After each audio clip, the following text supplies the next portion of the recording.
Hi, everybody. It's Hello. Thursday, and we're doing Tales of Vardin, so welcome. I am Chris. I will be your game master this evening, as I usually do. You can find me at Claire_Beard on most social medias, so you should go do that and check us out. We'll start. Yeah, why not? Just old tried and true. Just straight over to you. Wait, I don't know what to do. Hang on. Huh? Hi, I'm Matt, also known as War Knight out there on the interwebs, and tonight, for our Dungeons and Dragoning adventure, I have the pleasure of playing Godi Mamirson, Goliath Wizard, yeah, we're in the process, especially that guy down there. We're making things, and we're gonna make very strong things, and we have the perfect plan. We're going to put them all on Grendel. That's That's it.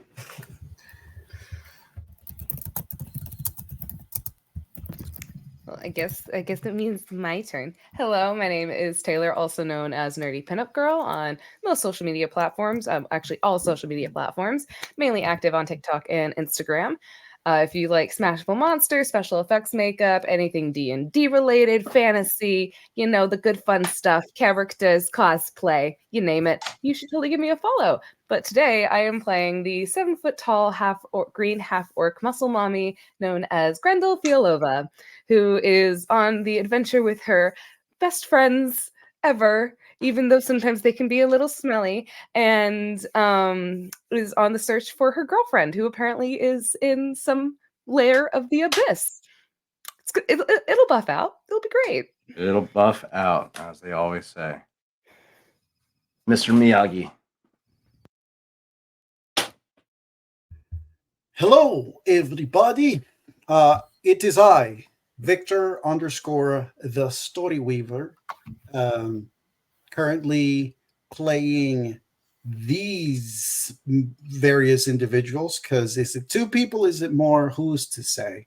So I am currently playing that people know of Toro Bravestone, barbarian and business jeweler crafter extraordinaire, and Madame Dorset question mark, and that's all the information that you are getting. And Know your enemy. yeah. Well, are they your enemy?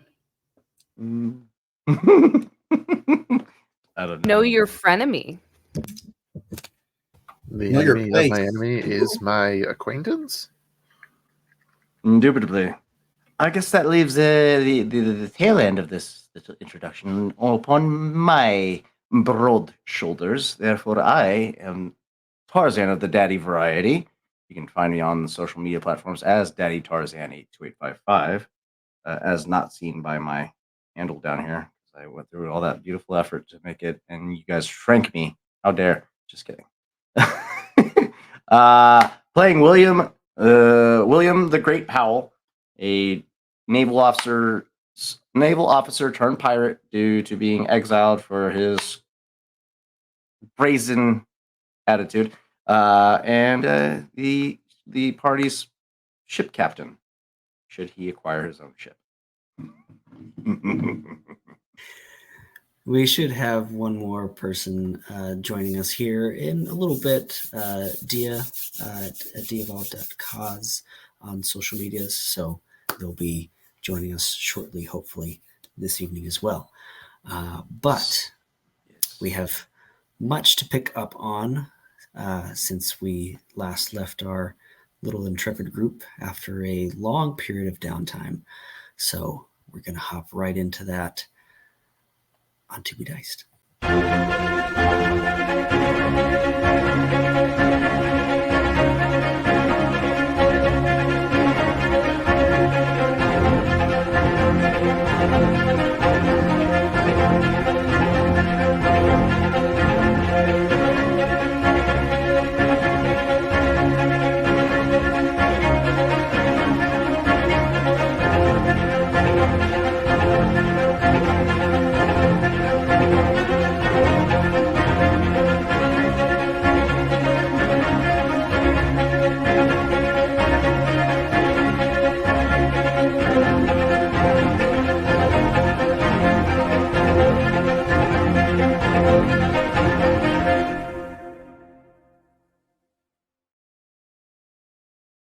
That was beautiful.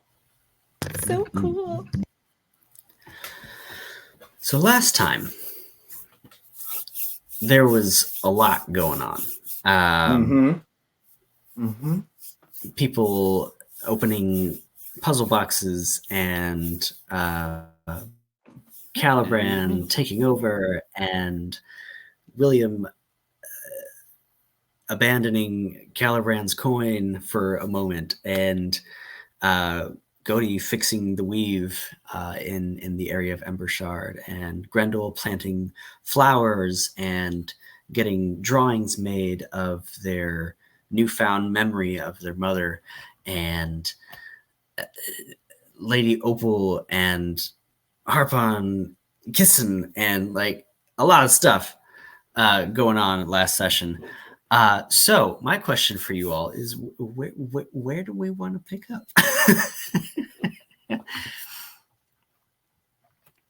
So many things. So many things. We Roll will the say, credits. We saved Yeah. the day. We're heroes. It's all great. Great job, everybody. New campaign. We've won.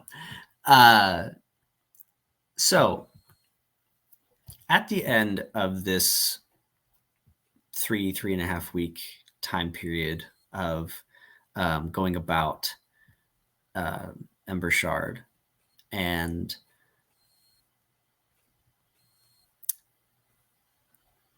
Dorset fixing the thread in the area, and Toro working fervently, William working on their projects with Baddock, and Godi working on his project with Lord Amadon, Grendel working on her side projects as well, and Xenia out in the wilds. We come together on a day that will live on for quite some time.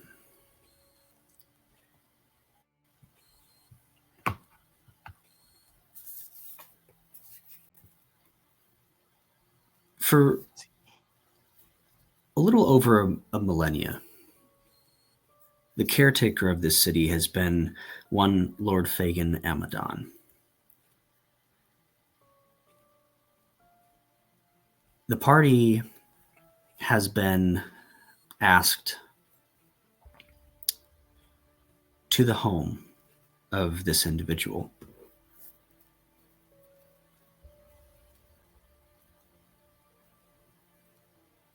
As you all enter, there is an emptiness to this home. And you are welcomed into one of the rooms, an office. An individual stands there, a human.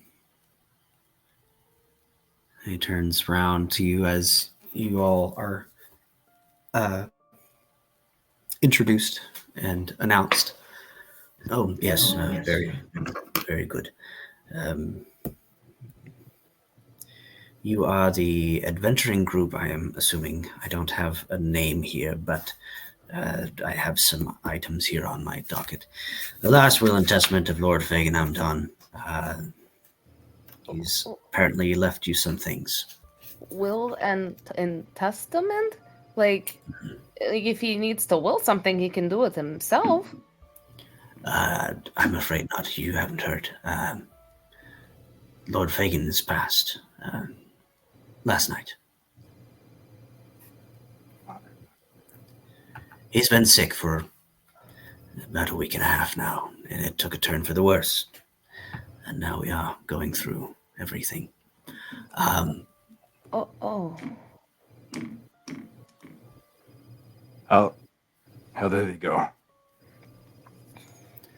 In his sleep. All right, get on with it. Won't be helpful dreams. All right. Let's see. Here. And he hands a bottle to William. I'm assuming you're William, correct? All right, mate. For you, he left a long shot rum. And on the back of it is a little note that says, "Let it not be said that Fagin does not keep his promises." He As he remembers remembered to buy you a bottle of rum. This long shot rum improves your ranged abilities by 30 feet and for an hour. Works on spells and ranged weapons. Noted. Very intriguing. There is three, basically 3 uses in the bottle. Okay. Once William can be efficient while drinking. For the tall one right here, and he just slips you a small index card, essentially. He's said that you would appreciate this. He noticed how much you enjoyed them, so he wanted you to be able to make them should you want them, I suppose. I don't know. Which tall one? Grendel. Sorry. Okay. Grendel please. just. Grendel is definitively the tall one. The tallest. So Grendel reaches out and is it does she have to read the index card? There are words on it. However, you recognize at least 2 words right off the bat: strawberry and tarts. And over to the side are numbers, no higher than 4. And it's 1 cup flour, 1 teaspoon salt, 1 cup fresh cut strawberries. And it is the recipe to the strawberry tarts that you all had at the dinner. Grendel takes her glasses and she puts them on. Strawberry tarts. And and then like you see her face light up. She goes, "Oh, like my actual mama used to get for me." And then she's just gonna kind of jump up and down holding the card, and then she just very gingerly folds it in half and puts it in her special little bag. I will have to make it for all of you. Maybe you guys will have some good memories as well. As you kind of tuck it away, you notice at the very bottom a signature. And it is Gourmand Ironbreaker. Dahlia Violette, head chef. Let's see. Is that name familiar at all?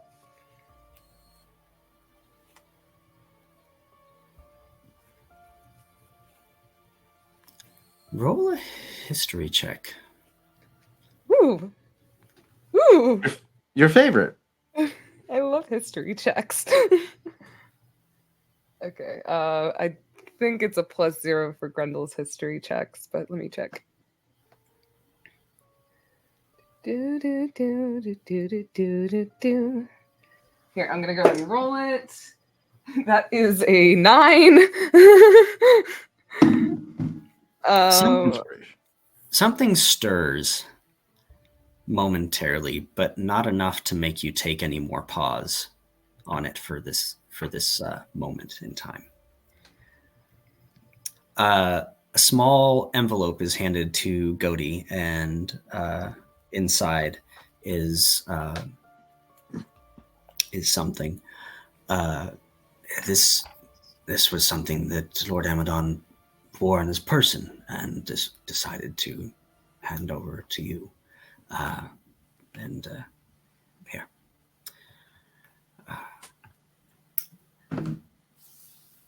Inside, gently take it, or okay, go ahead. Gently take it, gently open it, gently withdraw whatever's inside. Inside is a ring with the cloud rune on it.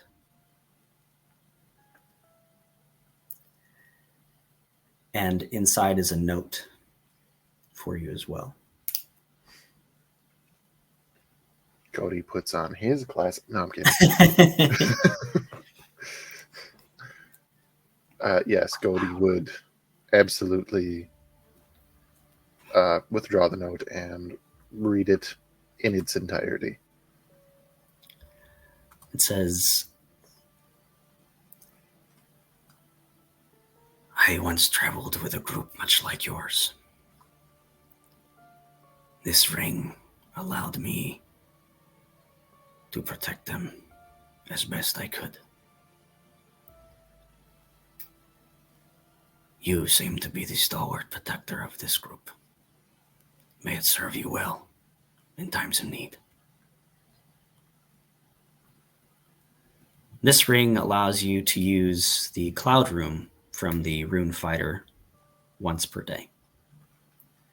Yeah. The what? Not me immediately, just like, Well- okay, now D&D Beyond and The- Fighter and subclasses. Wait, like Same- the poison? No, it's the same ability that Gorfang used when fighting, or when we encountered the Tabaxi. He knocked out the Tabaxi with his Cloud Rune. Smash. Incapacitates them for up to 1 minute. Gorfang can incapacitate me any day. Oh, also, fun fact about that Cloud Rune: you can also make attacks against that person. They can't. They only make a saving throw. They aren't awakened until the end of the effect of the Cloud Rune. I think you're looking at a different Cloud Rune thing, because what I'm reading is not that. It's not It surprising. lets you take a attack and make it hit someone else, I believe. Oh. What am I thinking of? What's his ability that I knocked out Tabaxi guy with? Pocket chloroform? Pocket chloroform. Pocket sand. Pocket sand. I can't remember what it was, but I think that the final nail in the coffin was a ballista bolt in the chest. And I think then the final nail in the coffin is when the old guy died.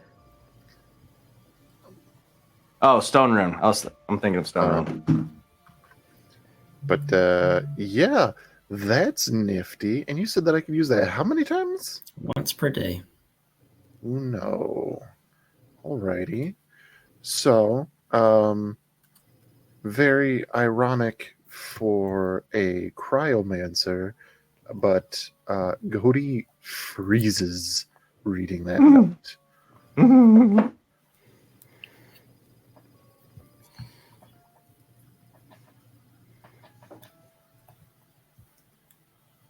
Wow.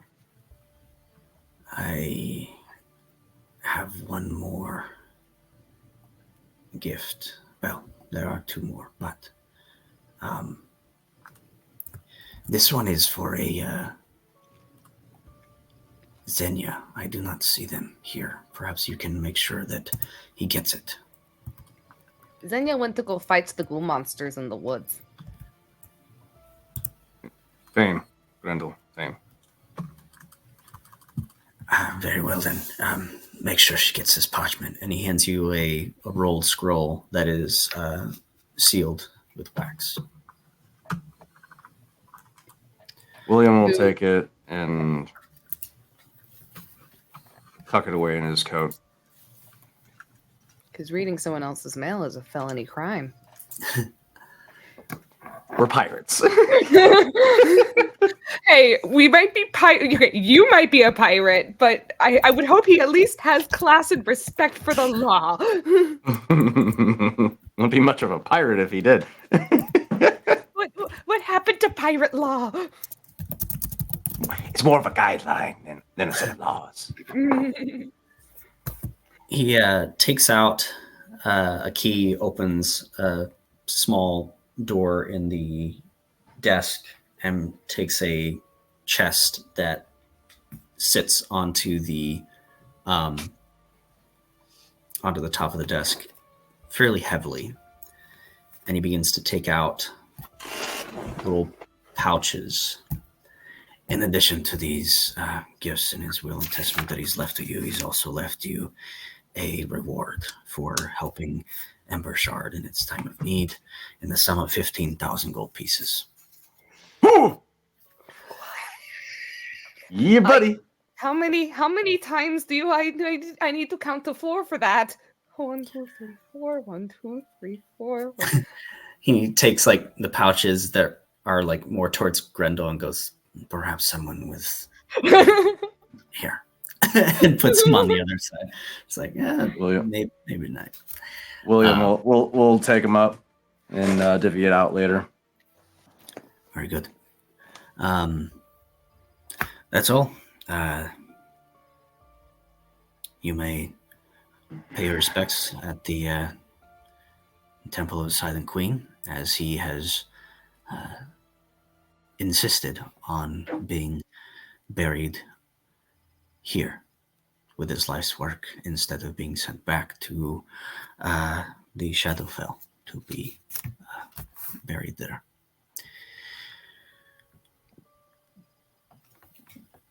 When you're done, send the next person in. I have more of these to do. Thank you. Sounds good, Mike. Let's go. Thank you for the presents. I am sorry for your loss. And he's just back to his bookkeeping. This guy's got an entire estate to give out, manage, and make sure it's going to the right people and contact, next of kin, and just all the things that go along with the passing of someone like this. Crazy Aunt Barbara's trying to steal half the fortune. Right. On the way out, William will turn to Godi as they continue walking. What happened to the Paragon, Mike? What happened to the Paragon is what you said? Yeah. Referring to the piece that we gave him. Did I receive that back, Chris, or was he still working on it? Yeah, you got that back. You got it you wrapped it up in a cloth and took it. Correct. Yep. Correct. Yeah, Godi will just kind of snapping out of his daze and just I have it with me. All right. For now. Well, let's go pay that crazy old bastard a visit, I suppose.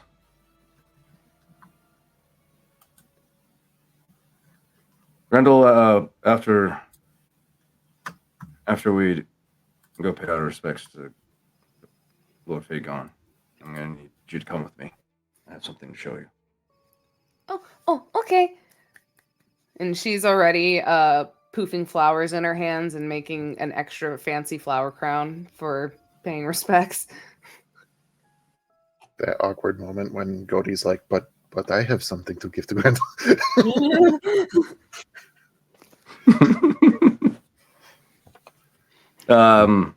William will then take lead and make his way up to the Temple of the Silent Queen. Okay.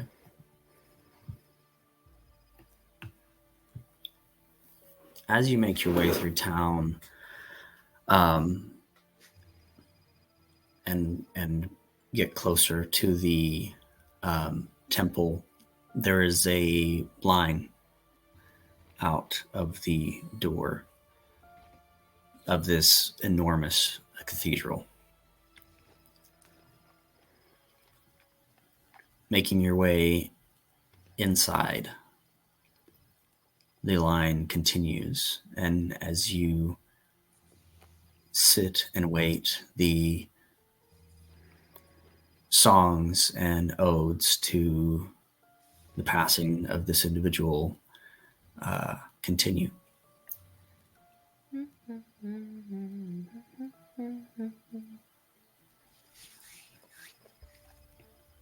You make it up to his sarcophagus, and there lies Lord Fagan Amadon, as you knew him at the party. Is there anything that you would like to achieve other than paying respects and moving on? Grendel's going to put her flower crown that she made on his head. I am sorry that you have stopped breathing.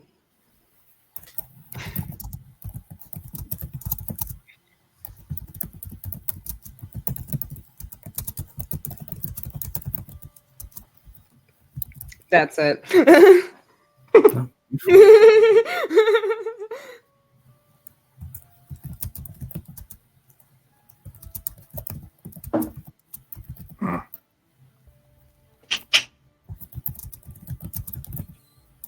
ominous questions from behind the scenes. 1 second. Secrets. All right.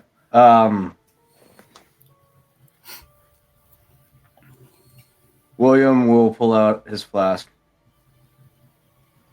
raise it up to Fagon.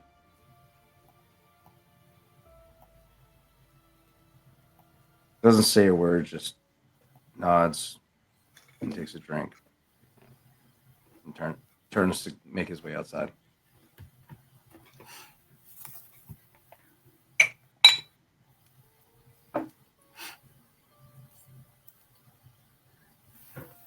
William, as you step outside, it's a remarkably sunny day. The sky is clear.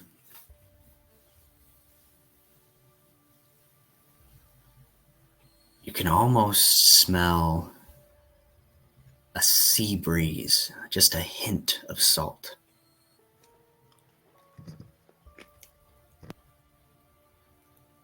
As a messenger bird perches in front of you on a barrel or crate or some sort of form there, and calls to you, essentially,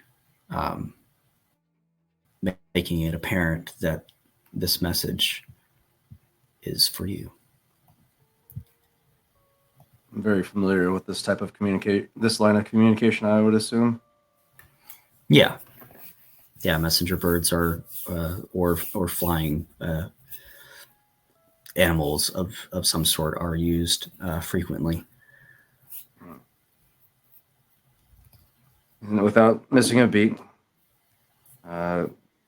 identifying that the bird is in fact there for him, he walks up and retrieves the message. Begins to unravel it from its scroll and begins reading it. As you unravel it, you notice that this piece of paper has weight to it. And as you finally unwrap it, a small gold locket slides into your hand. This one doesn't look familiar. As you turn it over, it says, "Better to have tried and failed."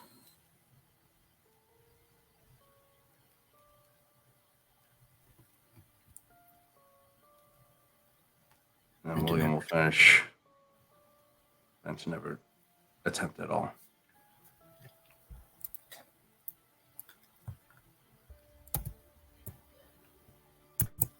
I'm sending you a letter and what it says now.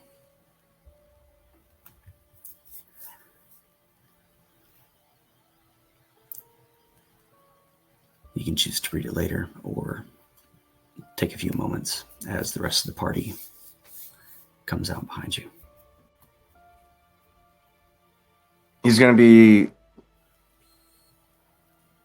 He'll breeze through the letter quickly, but this is something he's probably going to want to spend more time in seclusion reading as opposed to out in the open. So he's just going to briefly look it over and then tuck it away and wait till we get back to the inn to read in thorough detail. Okay. As the day goes on, with whatever the party is doing, what would the party like to do?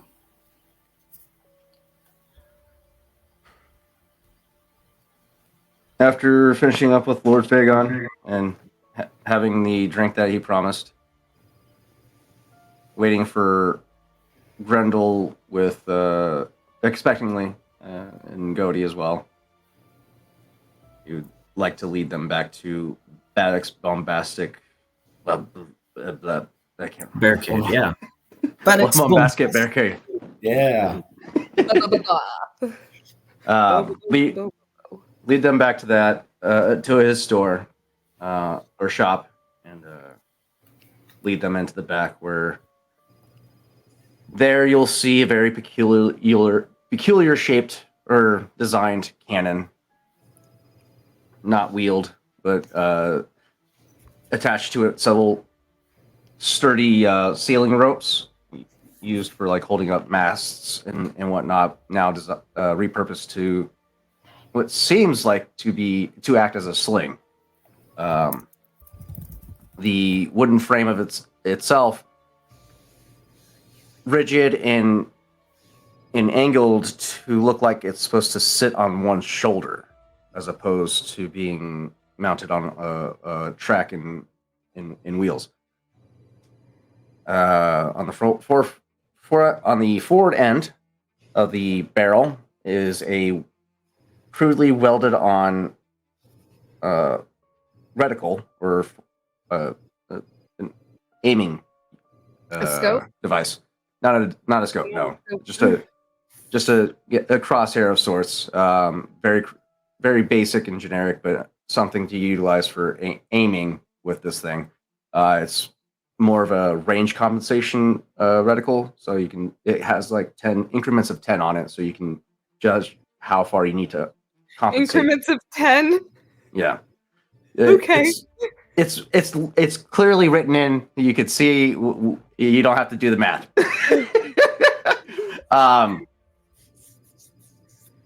This is a cannon designed to be mounted on a incredibly strong and large person. And Chris, if you don't mind, I would like to present this to the class. Absolutely. And where did I put it? Where are you, Grendel? I gotta search. Should have had this prepped before I got here. Sorry, guys. Do you want me to There we send go. the details to Grendel as far as like the mechanics of it? Oh, yeah, you can do that. I'll pull up the visage of it on my end. I will copy paste that in my notes. Oh, there she is. There's this beautiful woman. All right. Mm-hmm. Here we go, guys. And for the viewers,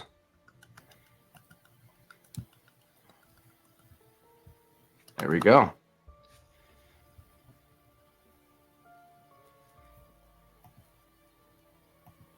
And if you could present it or bring it up. How do I do that? Oh, sorry. You're Right good. here. Okay.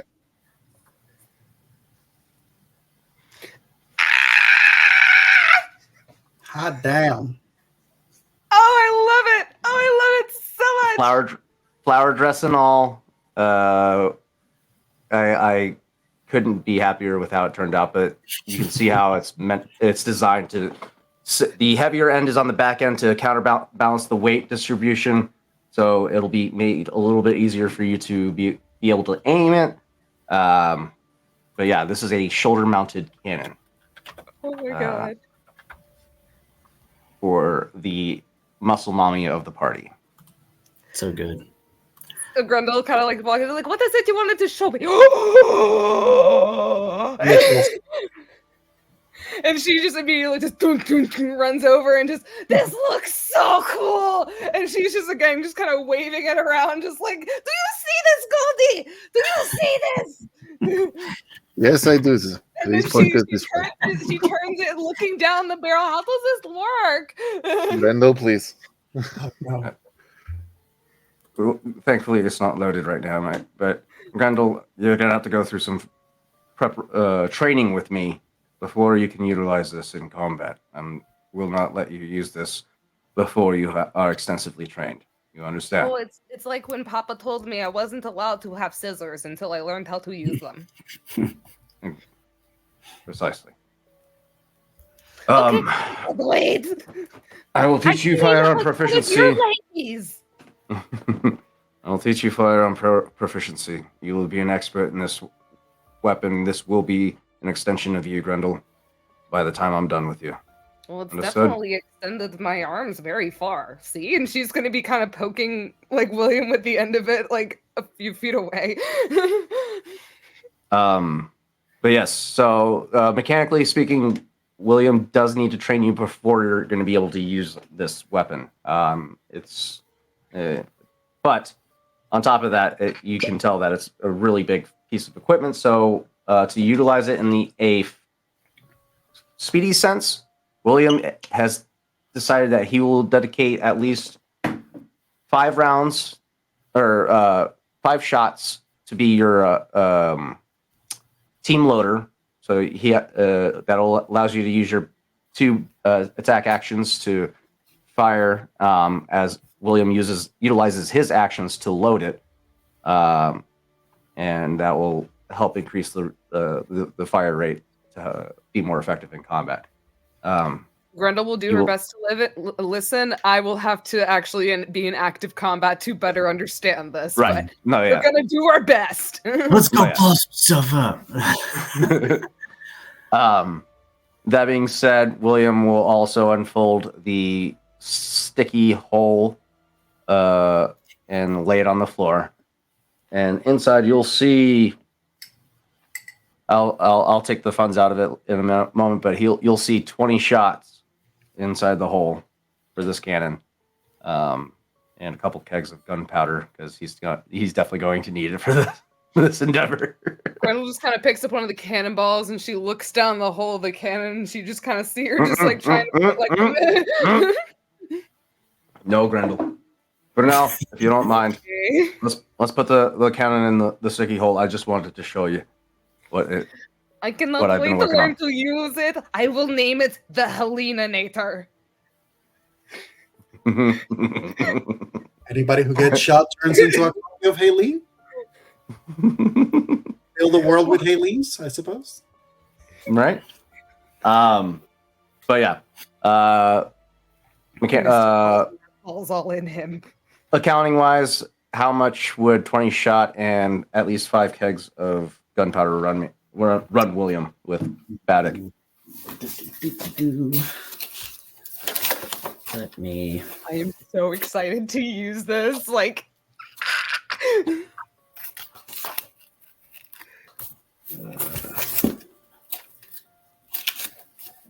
Let's see. now I need to make a cannon for the next time I cosplay Grendel. Oh, look, she's adorable. Oh shit, she's packing heat.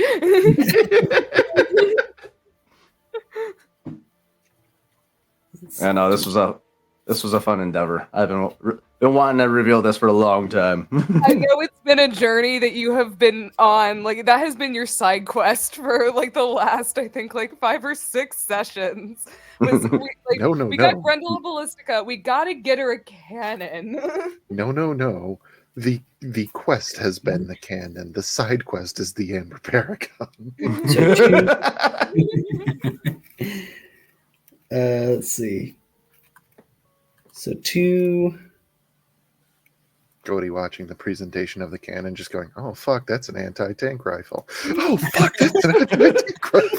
Bitches love cannons. Let's see. So for two kegs, let's see. This says 250 gold pieces for a keg. Yeah. So that'd be 5, and then that's too much. Let's see. Rifle, shotgun.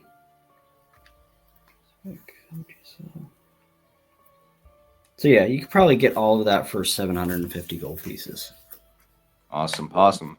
The 20 shot and the keg. Sounds good. Kegs. Oh, no, not add. Oh, shit. What did I do? 1,500.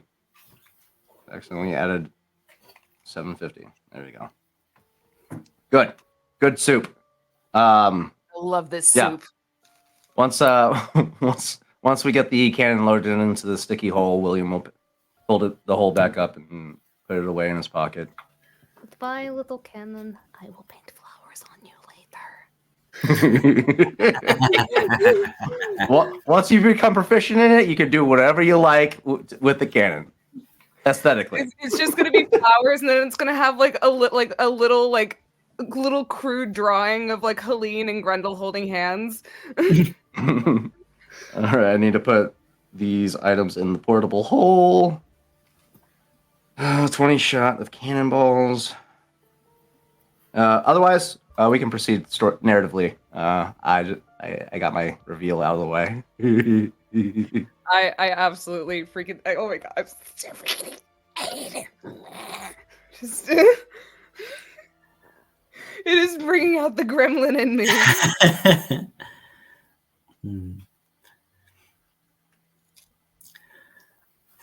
I'd like to take you all back for a moment, if you'd let me. You're kind of God. I don't think we have a choice. I mean, you do. You could just say, no, I don't want to. Okay, well, And then you TBK. missed out on this really cool thing. Fine, fuck you. No.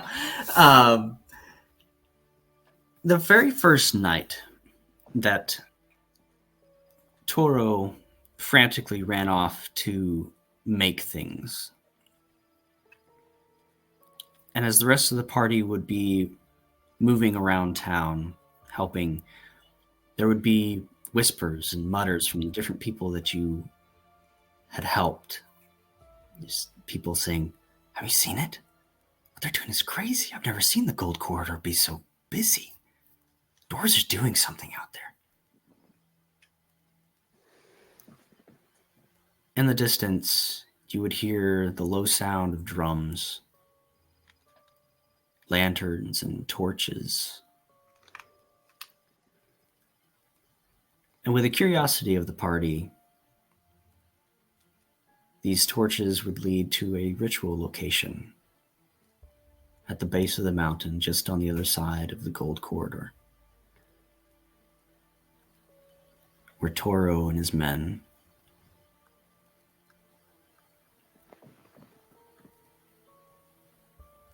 are about to make something happen. Toro. There is a somewhat fast beat but subdued sound of drums. There's the sound of metal clanking at the rhythm too, that some of the dwarves are actually hitting their tools to join the beat. These torches are moving toward this boulder that you can see was probably just makeshift, made on the spot by the dwarves to turn it into what seems to be steps and a ritual stand. And you guys reach what you feel is like the safe distance without feeling like you're stepping into whatever this is. There is a solemn, very profound energy that seems to be emanating from the dwarves in this moment. And eventually, from a tent nearby, the fabric is pulled to the sides, and from it, Toro emerges. He's wearing his pants, but on the top, he's wearing actually hide and fur. His body is covered with painted runes, and his hands are moving with this beautiful, glinting image of a sword, a rune-carved sword that looks, this is not a regular sword. This is not a sword that was made just for just a combat sword. This sword, anyone looking at it and thinking about what's happening, this is clearly something special. Toro moves down the aisle that's been made between the torches and the dwarves. And as he passes by the dwarves, you see them all lower their heads as he passes. As they spot the sword, they lower their head respectfully. And eventually Toro gets to stand. He reaches the end. His shoulders shrug. The fur falls down, revealing the big rune that he has carved on his back. And he walks around the boulder, turns to the group, and raises the sword in front of him, then places it down on the boulder in front of him. And that's when all in unison, the drums and everything just comes to a stop. And the silence is just charged. This is the sword of our people. This is a sword of kings. By Eradur's blessing, it found its way to me, and I've carried it, wielding its might, trying to be worthy of it. Yet I've had a vision. Eradur has shown me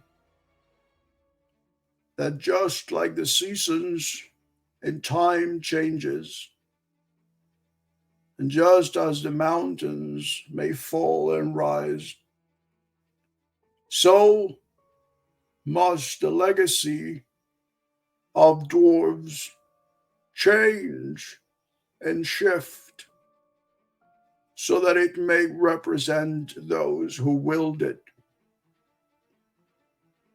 I present this to you, brethren, to ask,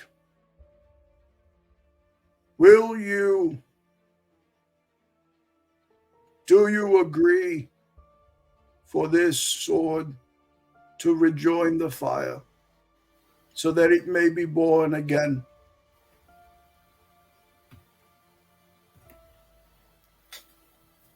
And then you hear one dwarf. Eradur has spoken. And then you just hear agreements and agreements and agreements. And it's just, from there, it's just every dwarf with a weapon or staff or sword or feet just starts stomping. Eradur has spoken. Eradur has spoken. Eradur has spoken. Everything is just, and it's just that moment, like Toro is looking every single one of these dwarves, getting the approval and the connection eye to eye to all of them. And as he does, he reaches for the sword with one hand. Let this be the last strike that this Stormbringer shall do as it is. For after today, the flames will make it reborn. And it increases the strum. And you see Toro bring this sword down to the boulder in front of him. And as the sword is coming down and makes impact with it, you guys see a bit of a flash. Lightning comes down, and the strike just breaks the boulder in half.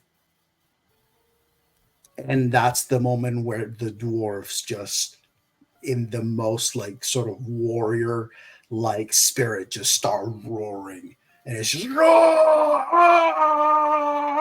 and it's just that whole, it's that like the drums that now like it breaks into actually more like dancing. Like it's just like the celebration has begun now. Toro steps over the broken boulder with the sword and once again takes it, and you just see all these dwarves moving to basically touch the sword and let it pass as Toro walks back toward the forge and disappears inside of it with the sword, leaving the night as a celebration of the dwarves with this event and this ritual having occurred. Grendel just turns to Godi. They really like their pointy things, don't they? Yes, they So do, cool. Grendel. Shh, quiet. It's important. And you just hear at one point the smoke from the forge, from the chimney of it, comes up. And it's almost as if the sound of the air being blown into the fire seems to be louder than ever. And it's just a sound, and everything grows quiet. As deep in the forge, the sword has been laid to rest into the fire so that it may be molded into something else in the next few days. For now, there is celebration, and later on, it will be revealed how is the Sword of Kings to be reborn by Toro's hands. Smash. With that, we move forward to our current moment. And as you're packing up your portable hole, one of Toro's men, exhausted, dark circles around his eyes, goes, "Hey, you lot. Toro Bravestone requests your presence in the Gold Corridor."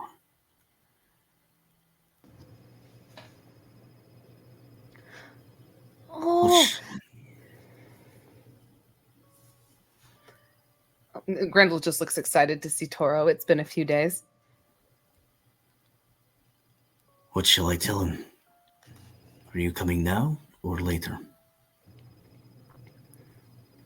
I'll have to make sure to make enough flower crowns. We will be on our way presently. Very well. He tiredly walks off. Any other business we have to take care of before we go, Godi? Or are we all set to go?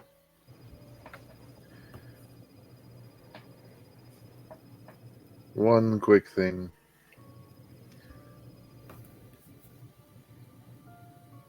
Actually, I'll take that back. Cody will say that he can wait until later. All right. Grendel, you have anything? I'm just as long as I think I should be able to make enough flower crowns for everybody by the time I get there. All right. More flowers Well, popping up. With that, William will turn and follow the dwarf to meet with Toro. Grendel is following behind, flowers just trailing behind her. William, you came to the Gold Corridor seeking the prismatic architect to get some radiant shot enchanted. Oh yes, that's right. That was a long time ago. Ooh. Yeah, before our Hydra and all the rest of the crazy mayhem. It was much busier at that point. There was people, wheeling and dealing. There were people buying, selling, crafting, making different forges, different hammers, different everything going on all at once. It is dead quiet. There are people slumped over workbenches, just sleeping, snoring. The fire elemental lizards that heat the forges are at rest, and instead of a bright flame, they are a dark cherry red. It is a little bit past. It's early afternoon, yet people are just sleeping. There are workshops that have not been cleaned for weeks. There are just bits and pieces of slag and different things all around. The only person that is awake and present is this dwarf that is leading you towards Toro, who stands at the end of the gold corridor, waiting for you.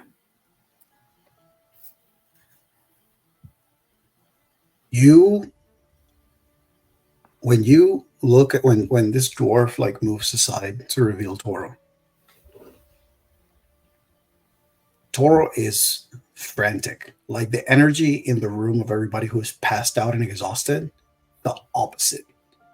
And he is just sort of standing, looking in one direction, and you just hear him go, and so that's why I said that. I was telling them you just cannot put the gems together, you see, because the type of magic will cancel each other. You understand? There's nobody there. And then it's just that moment of, oh, you're here. He looks exhausted, like he's wired up from lack of sleep. And it's just that thing of, oh, great, yeah. All right, man. All right, everybody, let's line up, gather around. All right, let's do this. One moment. That's oil. All right, that's not my water. Where's the meat? All right, so I understand, yeah, that you are.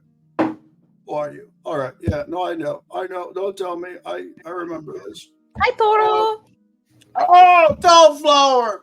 Oh, it's good to see you.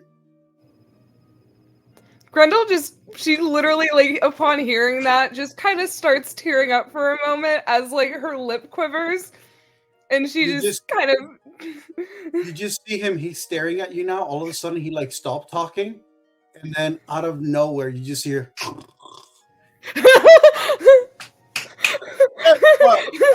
Oh, William! Yeah. Oh, yeah. Get together, mate. You good? Yeah, of course. What are you saying? Why are you here? You called us, mate. What are you? I did. Yeah, I did. Yeah, didn't I called you. Yeah, I called you, and cause yeah, yeah, we falls, Hydra, yeah, Hydra. Is that a better? Did we find the Hydra? Are we fighting the Hydra? I remember how Hydra was. It was on the mountain. You were about to. The Hydra's done and dealt with, mate. What do you want? Oh. He holds up his flask. Sort yourself out, mate. Here, drink. Oh, right. And you see him, he grabs the flask, throws it into the furnace. He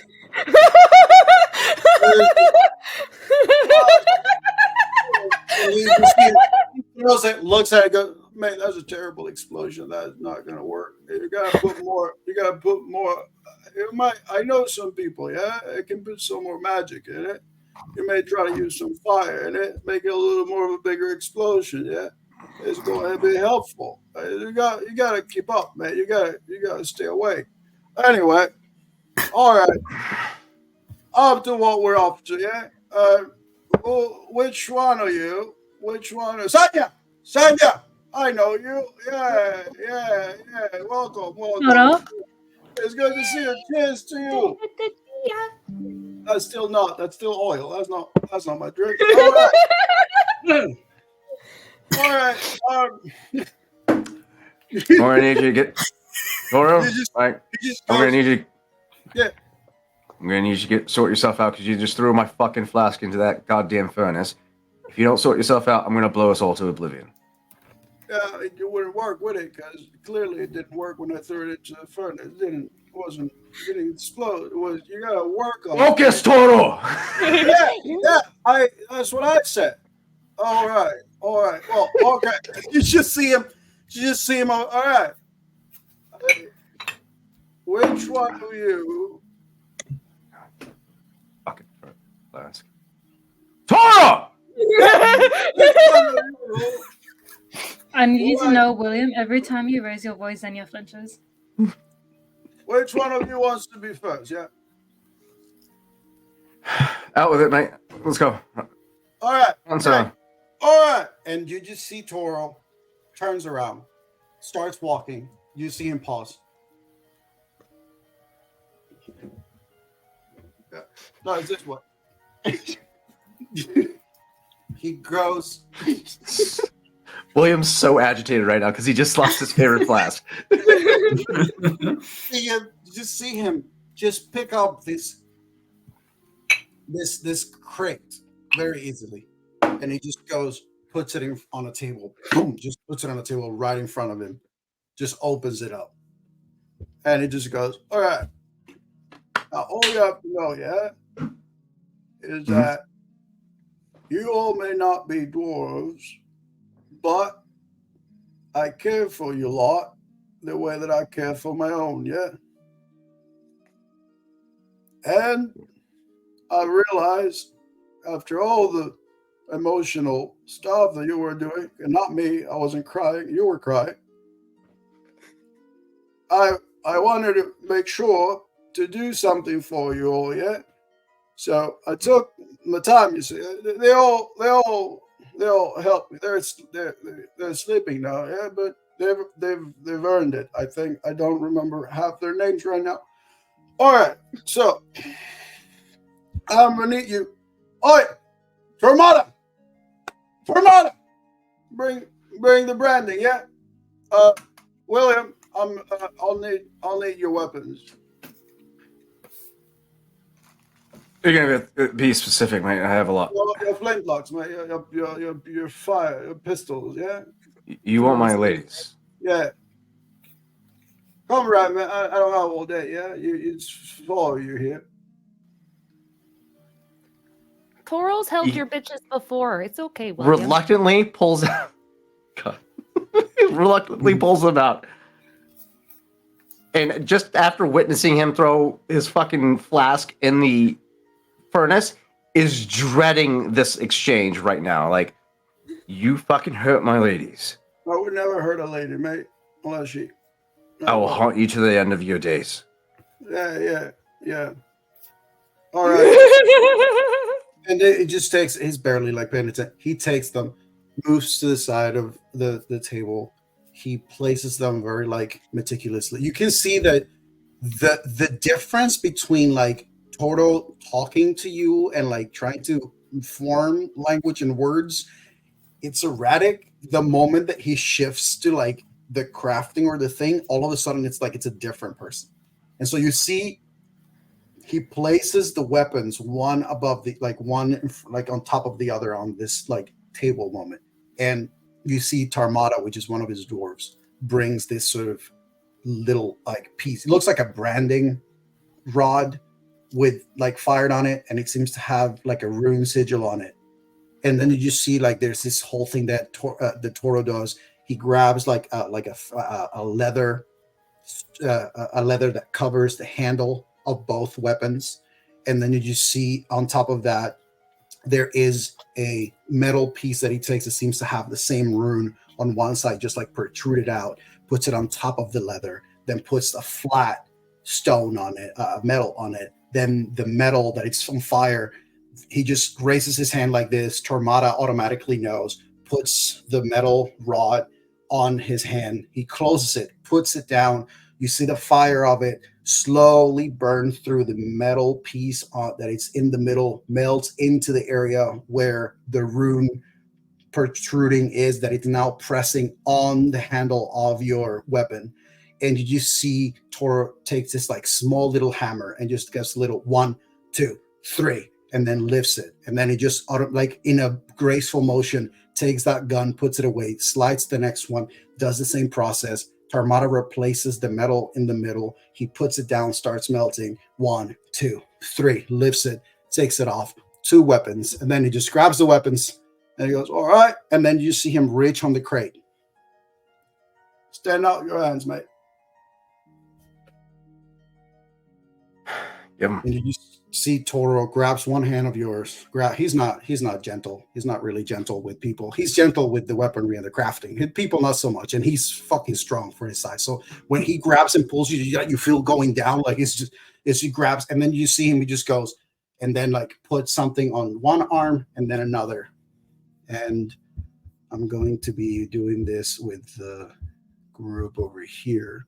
But you, William, find yourself now wearing, it's going to be on the Tales of Vardin chat.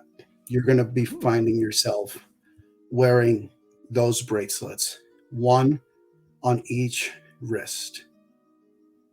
And then once you have those on, Toro grabs a tuning fork and then he says, "Now grab your weapons, mate." Just gives it a little flourish. You see him, stay still, yeah? And then you just see Toro go for your wrist.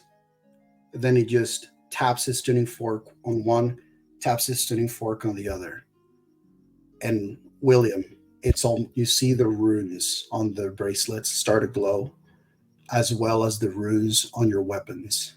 And it's almost like the loading sound, in a sense, where like the bars just sort of adjust to your wrists, and it's just a moment where you feel almost like there's a gravitational pull that now happens, as if the bracelets and your weapons were to be like locked, like there's a draw to each other, like there's an enhancement that just happened. You can feel there's energy connected between these two items. Mm-hmm. And then you just see him, "Hey, Tormata!" And you just see Tormata opens one window, puts an item on it, and it's just like a pitcher, like a made of clay. And you just see as Toro sort of goes, "Go ahead, mate." And actually what he does is they put the clay jar, and then they put this like thick metal behind it, and then it just points at you like, "Go ahead, mate." Staring at Toro like extremely quizzically. Doesn't even take a second to aim. He just raises the blunderbuss and just fires. Toro hears it, looks at the thing, and then he just goes, "Come on." Tormata grabs. So the clay obviously breaks like it would be for any pistol, right? But Tormata goes and grabs the metal that was behind it, and it brings it, and he just presents it. And you see that the bullet went far deeper than what a bullet like that would have done for an alloy of that capacity. Those bracers are going to give you a +2 damage on your fits. And then Toro is just looking at the alloy, just like, and just looking at you. Well done, mate. Well done. Wake up. Yeah, I'm awake. I'm here. All right, who's next? Just gives it a little flourish and holsters the ladies back in their respective holsters. Well, that show is over with. Who wants to go next? Grendel, Cody, Xenia? Grendel is still standing there, just kind of just sniffing as she's kind of like, she's not saying anything. She's just kind of like, and just like kind of in her own little head right now. I will say she does plug her ears though when she sees William is going to shoot the gun. But like aside from that, she's kind of zoned out. I'm gonna say Toto has a moment where he looks at Xenia and goes, "Oh, Xenia, yeah, mate, come here." And then he just goes into the crate, and he looks at you. He says, "Now, I got to meet the rest of your lot, yeah? While you were gone, I learned that you were in trouble. So I figured that one thing that could be useful for you, yeah, is to not be in trouble again.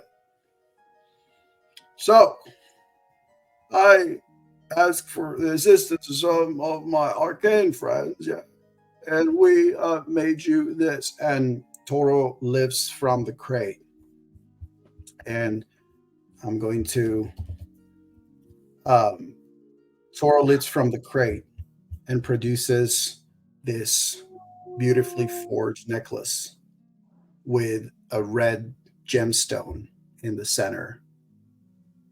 And it just goes, this right here, yeah? This right here. It will help you. And then he grabs and tilts the gem, and you actually see that the metal seems to have a hollow section. It's actually a whistle. And then he'll just basically say, now, I'm going to warn you, if you were to blow in this whistle, yeah, you won't hear it. But whoever you need it to be heard for, they will. So I'm giving Yesenia basically Toro's equivalent of Horn of Silent Alarm. Ooh. When you called Xenia over, he was 2 seconds away from just like touching the end of Rendel's like new cannon, just like. Oh, the cannon's in the sticky bag hole that And he's because like, he doesn't want Grendel running around with it while she's not proficient with it yet. what a shame. That would be funny. But yeah, Xenia's attention was drifting off up until it snapped back to you, and he just sort of gives you this wide-eyed gaze as you bring forward this beautiful, beautiful gift, and he tells you as much, just saying, I have never had something so exquisite, Mr. Toro. Truly, you've outdone yourself. Thank you.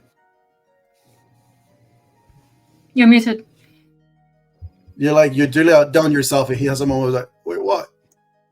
Like if you were in here before, he's been awake working probably nonstop for like 3 weeks or something. So he's like he's blacking out and dozing off, losing memory. Like he's just not, he'll need a break. Several series of blackouts. Toro's having rolling blackouts at every 5 seconds. And then he has that moment where it just sort of like taps your side. You just feel like this, like a very heavy hand, just sort of like give you that tap. Yeah, like it's his mighty. It just taps. All right. Gaudi. Somebody call Gaudi. I told everybody was supposed to be here. Toro, I'm right here. You do not need to shout. Oh, Gaudi! Yeah, I call you, yeah. All right, mate. Now, listen here. For you, yeah? I know that you don't care much for the fashion, yeah, so don't worry. I didn't make it too crazy. I hope that you will still like what I did, but I hope that you're going to enjoy it, yeah? And he just has I know that you're like your magic, so I had to ask for some help with it. But here you go. And he reaches for the crate, produces these leather bracers that at first glance, they look, fine leather working, nothing too crazy. And he just moves to you, sort of like gesturing to put the first one on, like offering to basically help you put it on. He will allow the help and look at it very intuitively to see every little detail that there is. So as he puts the first one, ties it up, starts putting the second one, you start sort of like checking the first one. You can see that there seems to be an incredibly, unless you were just really close, you see it doesn't seem to notice, but there is this incredibly detailed sort of pattern that seems to be made of like just little dots, like little pricks into the leather, that if you were to follow them, it seems as though they are connected to something bigger. And finally, he puts the second one, and then he just goes and says, "No, these for me." And he has two tuning forks, two tiny tuning forks for you to hold. Like, just like this, yeah, just like I'm doing.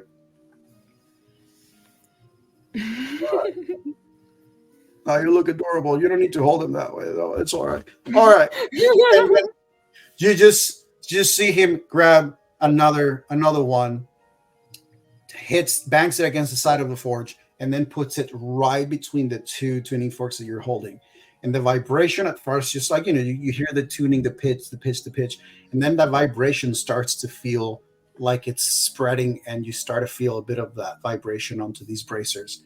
And from being just these little dots, the bracers start to glow and revealing all the various details that turn into this beautiful rune adorned storytelling that you can tell that the rune and the art that has been put into these bracers is meant to tell a story as how may he who wills this always have the storm within, so that the storm may come out.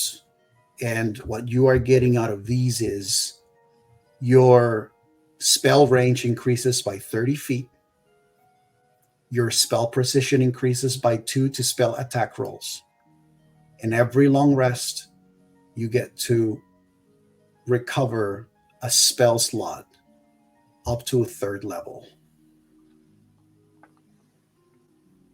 So these things are just basically enhancing your magic. And he sees them glow, and it just goes, "Oh, yeah, I knew that we were going to do that." Yeah.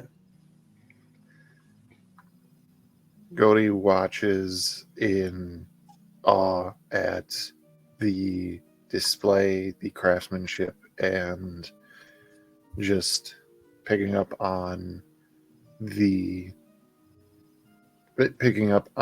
what these feel that they're meant to do, how they make him feel wearing them. And he turns back to Toro and just nods and just, "This is not something that I will forget. You are a brilliant craftsman and a brilliant individual, and I thank you deeply." And do you see him smile, and he offers you a nod? And then Gody just kind of taps on his chin to lift his head a little bit, like, "Wake up, come on, come on." Yeah. I'm awake. All right. Tallflower. Grendel just starts crying. You just see Toro sees you crying, and he just goes, "Why are you crying? What did I do? What did I break it? Did I break it? Oh, no, I broke it, didn't I? I broke it. Did I? Wait, it's not broken. Why are you crying? Why? Why is she leaking? So there's probably a solid 3 minutes of Grendel just crying and Toro just probably sobbing, just He goes to you he just goes for to wrap around your legs and just sort of, it's just that grabbing up, probably his head is at your belly level or something. He's just crying with you. He has no idea why, but at this point she just picks him up and it's just kind of just legs are just dangling. It's a mess. But after a moment, she kind of, "I am sorry. I remembered a few things about my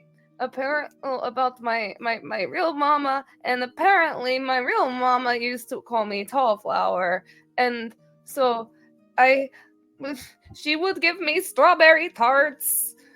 And she's just, and she's gonna pull out the piece of paper that Xenia sketched of everybody, and she's going to unfold it, and she goes, this is my real mama." And you just see this beautiful redheaded elf individual, and then surrounding it is Grendel, her halfling parents. Then there is a drawing of Godie and William. She goes, and there's William and Goldie and Toro and Senya, and it's like we're all one big family. I need to find my mama and my other papa and my Helene, and then we can all be one big happy family together. You see now that, like, now you just hear. And then he just turns to the party. I'm in here. That's me. That's me. I'm part of the family. Grendel just starts crying again. He's great. Just, You did such a good job. it just grabs you again. Just and now he like picks you up. Now he picks you up, and now he's. And it's just Grendel. Xenia leans over to Gauri and just says, "It looks like there's two of them now, except one in miniature." Oh Lord! Eventually, he just puts you down, and he goes, all right, Flower. I got something for you. Yeah. Oh, more presents! I got. Yeah. So William gave me a boom boom cannon. What is this? What is this? What is Now, this? hear me. Yeah. You are. I'm not I'm letting whispering. you. I'm not letting you be disappearing on me again by things that I cannot see. Yeah. I won't have it. And you just see him reach for the crate. And he goes, Tormata! Tormata brings an item. And then you just see Tormata reach for like this little gem, like taps on it, says a few words. Says there's a spell stored in it. And it basically Tormata casts invisibility on this like cup. And then Toro takes out this lantern, this item, and then puts it right next to where the item is. And just go, no, come here, Grendel. He grabs Grendel's hand, puts it on top of it, and then it just, no, just focus on and say, I see everything. I see everything.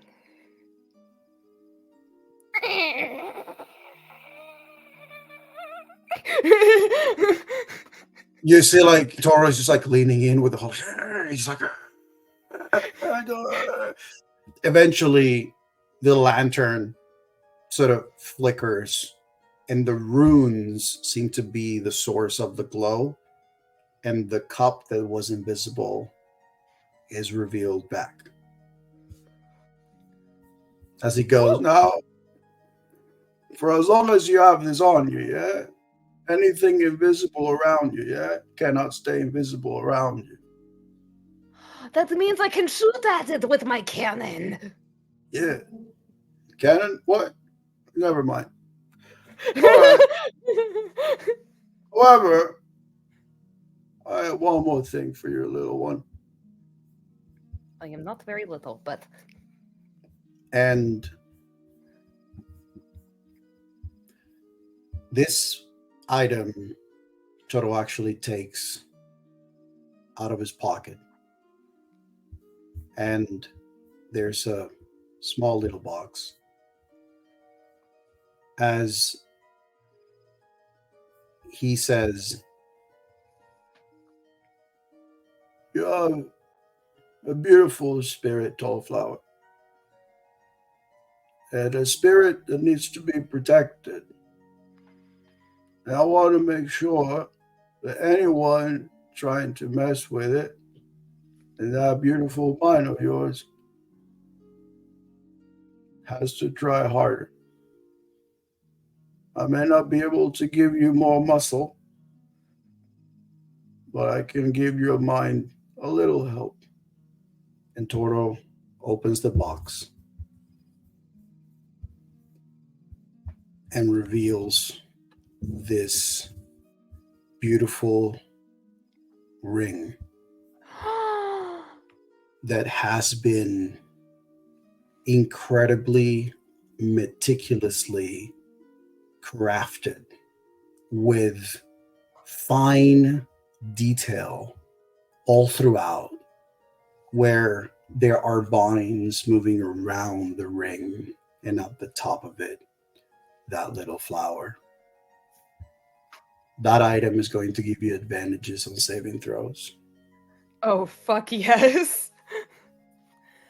Grundle will look at this ring as she is just, her eyes are wide. She is looking them over and she puts it on and it fits perfectly. And she goes, Toro, may I ask one more favor of you? Always tall flower. After I get my Helene back, do you think maybe you can make a matching one for her? You just see him sort of kind of like, it would be my honor. Good. Then it's a deal then. I will make you a bunch of flower crowns. I will also I will sell a bunch of extra Fialova ale so I can make sure that I can pay you a good enough because this is so pretty and I know my Helene would love something like this, especially when I ask her Oh, to marry you flower. one day. No coin is necessary. It will be my gift to you both. Well, you better be at the wedding whenever we have it. Do you understand, Toro? I wouldn't miss it for the world. He's gonna be the officiant. Yeah. I'm He's just officiating on a stack anyway. of It's gonna be boxes. nothing. And then he just has a moment of, now, don't you know, Dramata! And Dramata comes, brings cups of mead or of wine for everybody. And there's a small little fabric in the center of the tray covering something else. There's 4 cups and then that cover. And he goes, no, stronger together, yeah? This is an old tradition for those who find people to fight alongside with that become like family. So I like to propose a toast. And he sort of gestures for the cups for all of you to Where's the bread? Dramata! Bread! Grendel takes the bread and is putting them in front of the forge to toast them. And as you all, everybody takes their glasses, you see Toro looks at you all and he says, as dust rises, boulders meet, we are the mountain, Eredur's keep. Taps the cup on the ground, just chugs it up. Grendel raises her glass. Family. And then just starts drinking. After Joey raises his to toast and just says, skull. And Skull! drinks his. And as you all start drinking, Cranium. Odo reaches for the fabric in the center of the tray and lifts it, revealing 4 rings with engravings and runes. Oh, And I've he heard just- of these. They're friendship rings. And he just sort of like gestures to the party, like encouraging them to just go ahead and like take them. Didn't know Toro's last name was actually Sauron. I'm just imagining Grendel's gonna have to add like some bludgeoning damage because she's gonna have rings on one fist. Just Grendel will And take one and put it on. Toro is going to say, we mountain dwarves, we work together, we fight together, we're stronger together. As you all, for as long as all of you together are close to one another, yeah? If you ever need to protect yourselves, whenever you are all together, you will be stronger, more resistant. Those runes there are Eradur's blessing, the one I just said. And those rings are basically whenever the four of you, or whatever size of party you guys have, you guys, whenever you are within, we can negotiate this, Chris. I don't remember what I said, but I think it's like 10 feet of each other. You guys will have increased AC and saving throws as long as all four of you are together. Smash! Yes, Toro, we will marry you. We're now all a polycule. It's confirmed.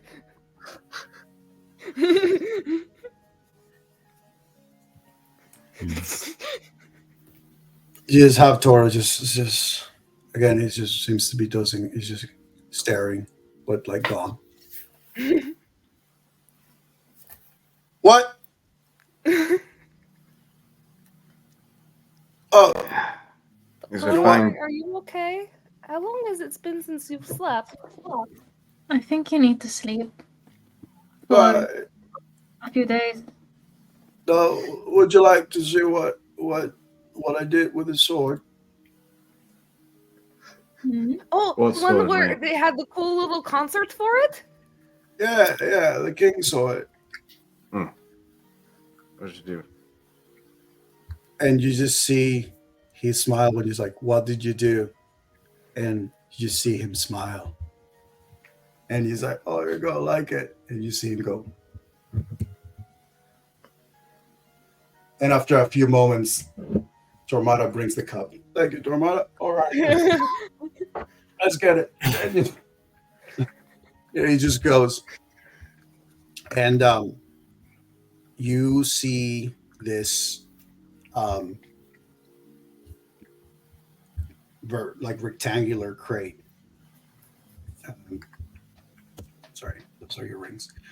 You see this rectangular crate that he opens from the back, revealing, and then he just takes out and he produces this beautiful war pick that has this gemstone where the base, the handle, and the top of the head meet. And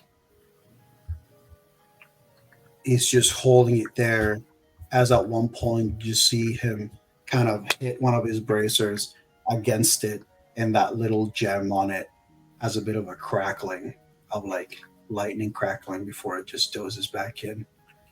And I go, "Yeah, you like it, yeah?"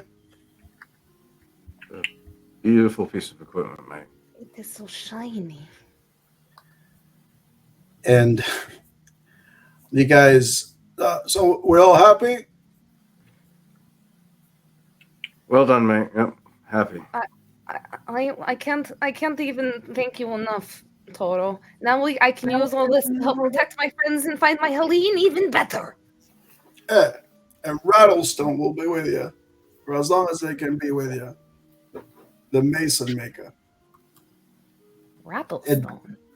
You just see him like, yeah. All right. Did I miss anyone? No, you got everyone. Great. And then you see him like a log. He just goes. Grendel quickly grabs Rattlestone, like with one hand, and then grabs Toro with the other. She gently puts it on the table, and she picks up Toro like a baby. Brought by Toro in the dwarf mountains. Brings a blanket and kind of tucks it in. He is gone. She goes over to like a pile of like probably tarps and stuff, and she makes a little nest and puts him in it, and then just covers him in the mountain tops. When his hammer strikes, he will make cool stuff. And Now that this presentation's over from Toro, William approaches Godi, pulling out the scroll that what's his name gave to the party for Xenia. I have some shit to handle, mate. Make sure Xenia gets this. That was going to be my next order of business. Good. I'll see you all back at the inn.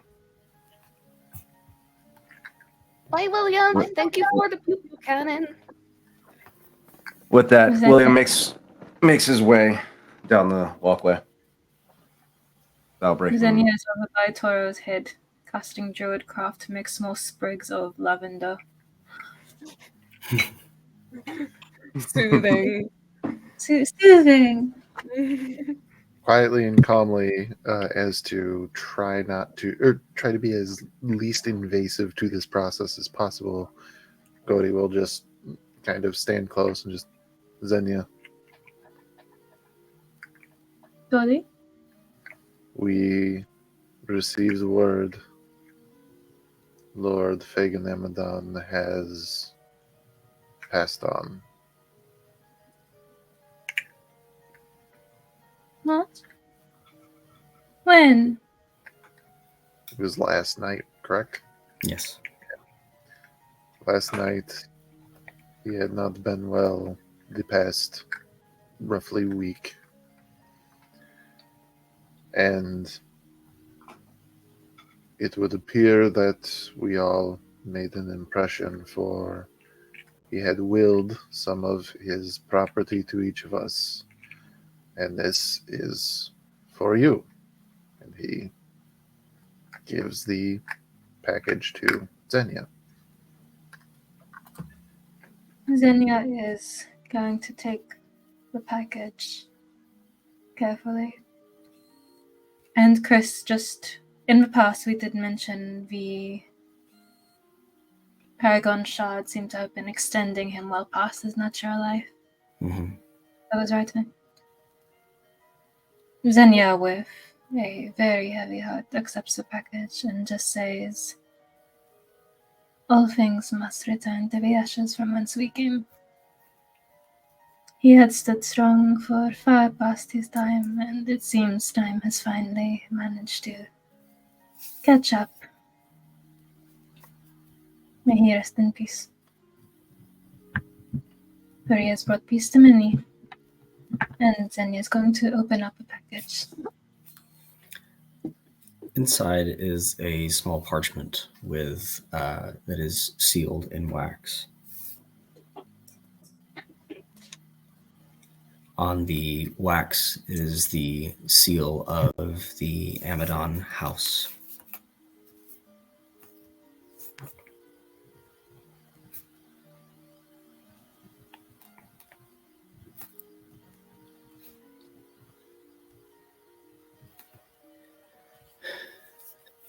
The seal of the Amadon house. Mm-hmm. Like the crest. Yeah. Oh, okay. And when I unfurl the scroll? On it is an expertly drawn ink depiction of a crow. And it says, "Xenia, I leave you Fenrir. May he guide you should you lose your way. He has seen me through many things, a faithful companion in times of danger and in times of peace. May he serve you better than he has me." You are able to summon Fenrir, a crow familiar. You've got a legendary Pokemon. I did! Got quite a few of those now.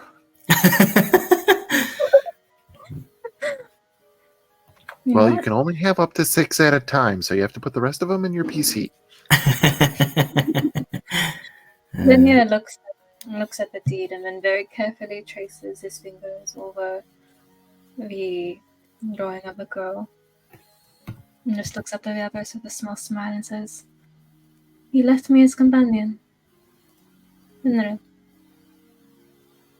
I swear to take care of him as his master, has taken care of us in our time of need." It's a very generous gift. I hope he, wherever he may be resting now, can feel our gratitude.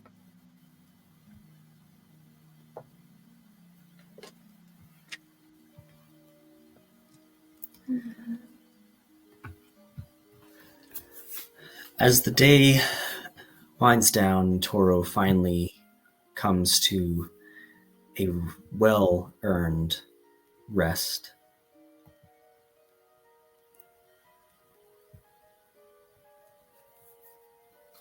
What would the party like to do next?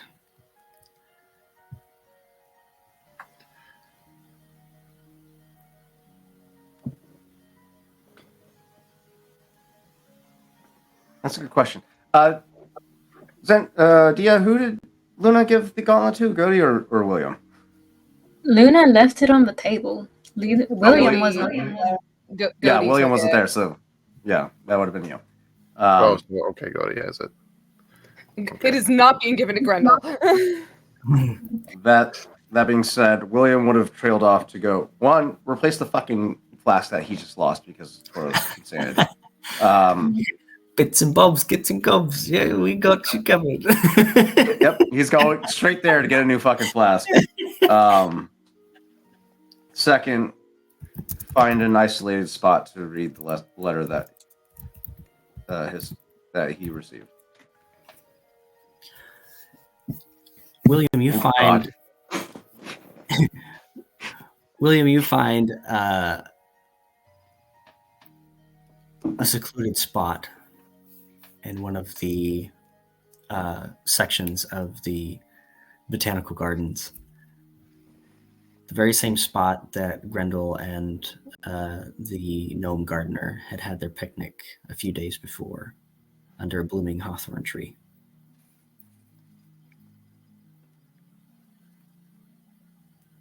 At this point, he'll pull out the scroll, fully unfurl it, and just quietly starts to read it out loud to himself. William, I'm not sure where to begin. 15 long years since I last saw your face, since I heard your voice.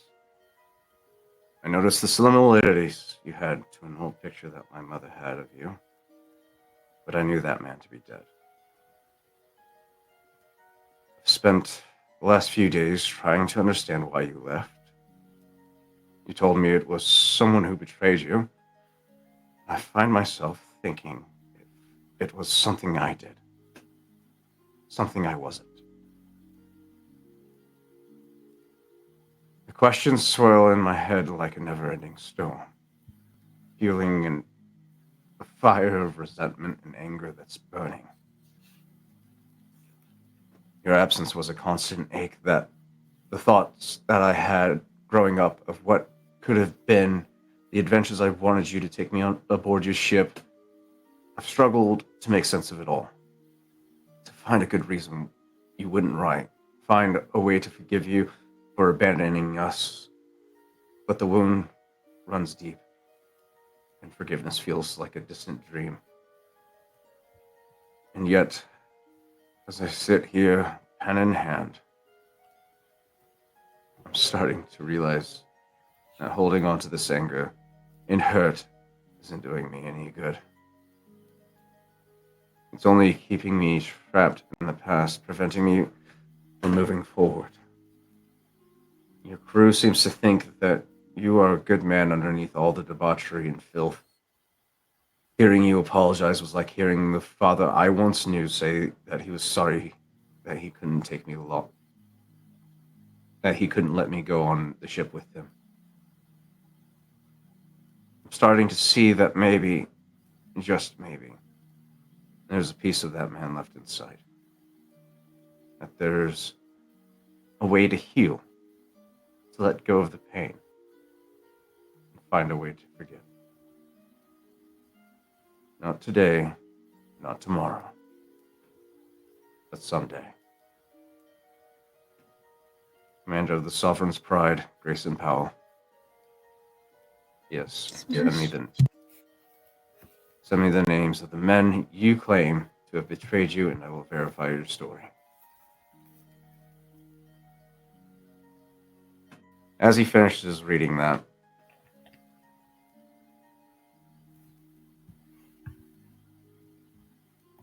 he's filled with a sense of relief.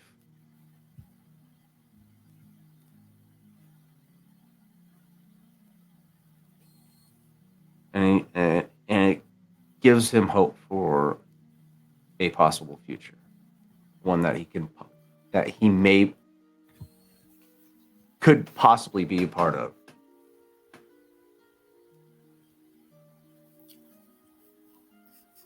What did William do with the locket? It's been in his hand ever since. He's been holding on to it the whole time, even during the show with Toro and Grendel. It hasn't left his hand. As you read this letter, you find your hand moving around it. And as you finish this letter, it clicks open. And inside is a photograph of Grayson and Morgan on the day he graduated and received his first command. A beaming smile on his face, and a proud mother standing next to him, only coming up to his shoulder. And that's where we'll go to break.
Welcome back from that small intermission.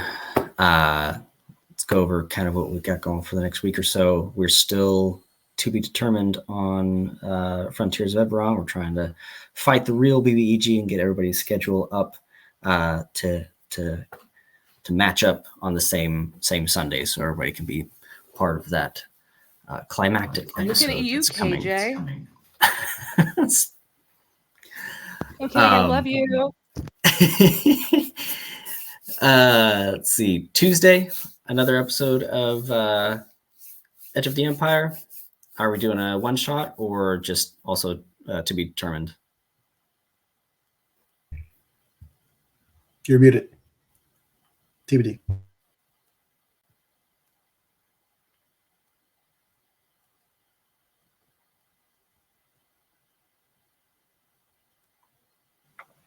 We'll be back with Tarzan after a word from these sponsors. Yeah. He's currently under the silence spell. Tarzan's been practicing his mime performance. He's doing a great job so far. He's doing very well. Yeah. That was Seven out of 10. You must make your announcement with interpretive dance. And now a word from our sponsor. 1, 2, 3. Are you looking to make some? Would you like some magical items for your characters? Try Braidstone Gems. Braidstone Gems for the player who needs a slayer. That's pretty good. We still cannot hear you, Tarzan. Really quick message directly for Taylor. Yeah.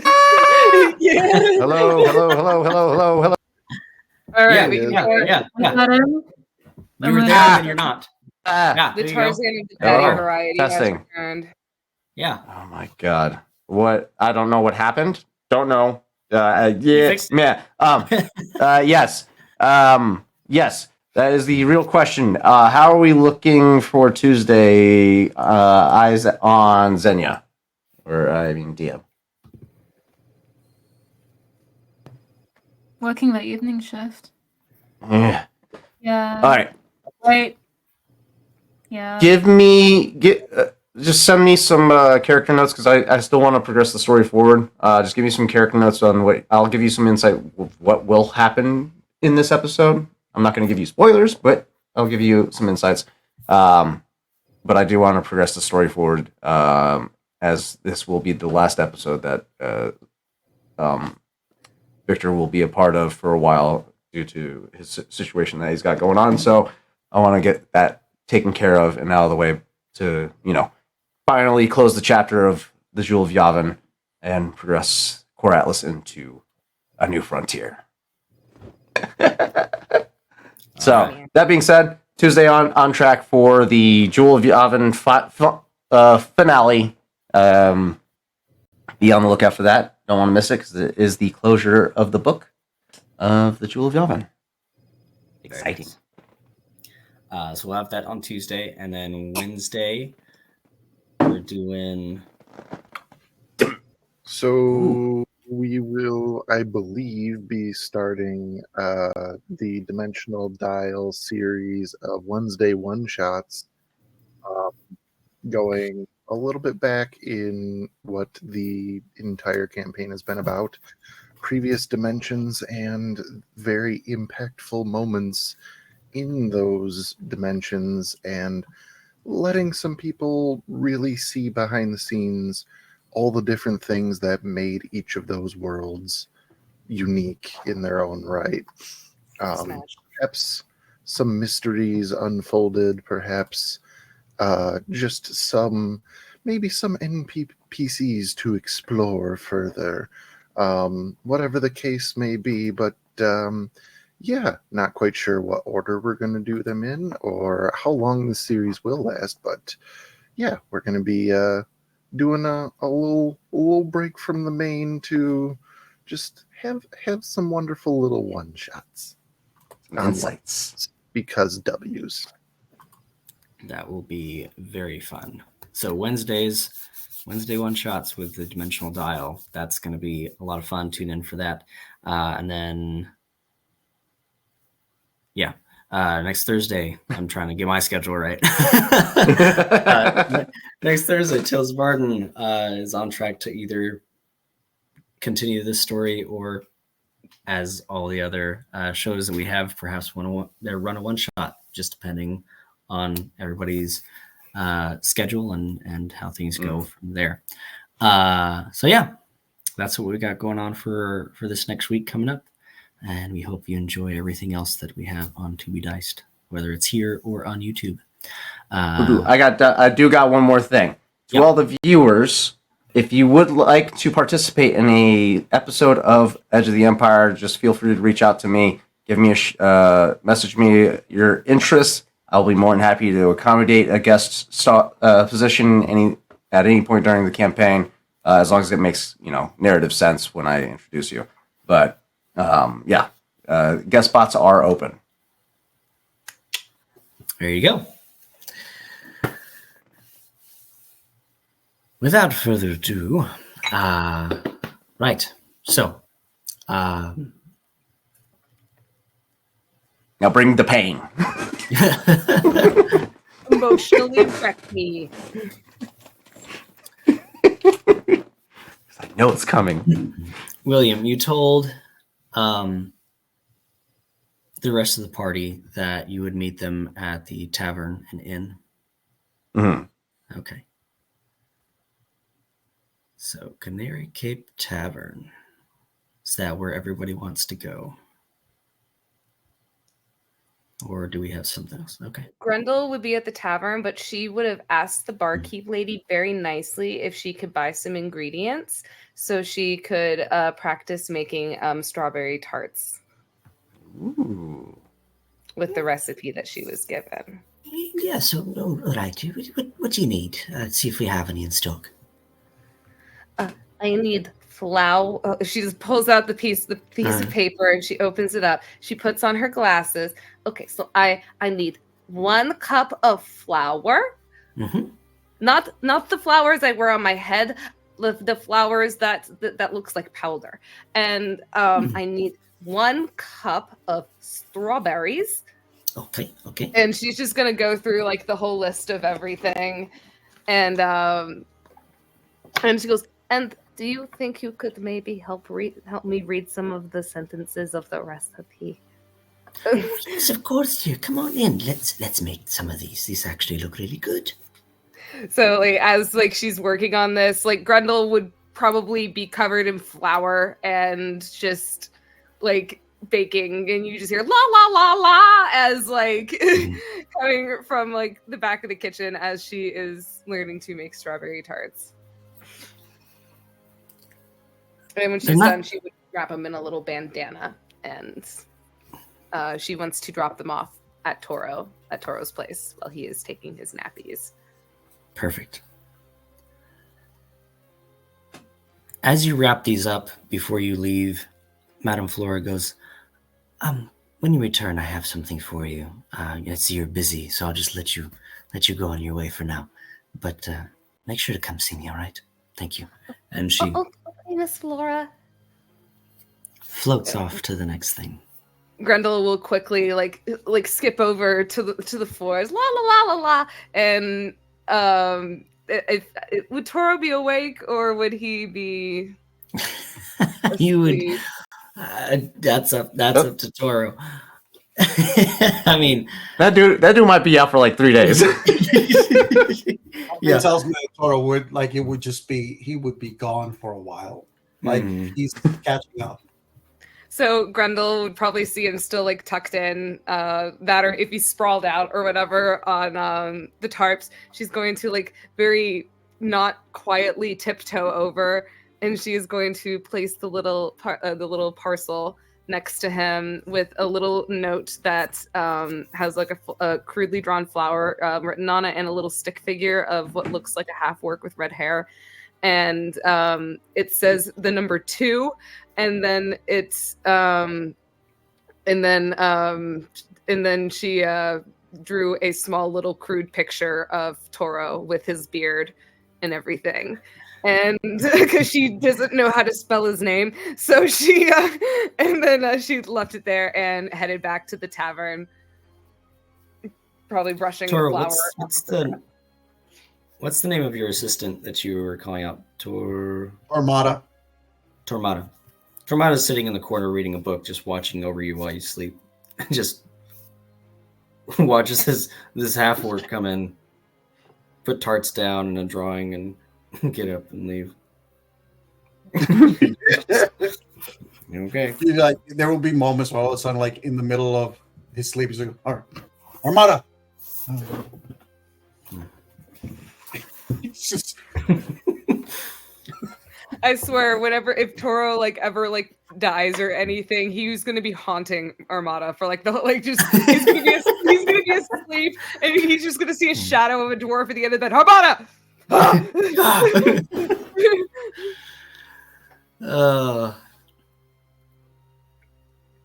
Love it. I love it. As you return to the inn, what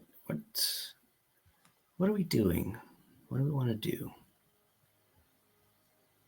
Oh, everyone else would also get a strawberry tart as well. So Grundle would have gone around and placed one in front of everybody. Smash. He said it.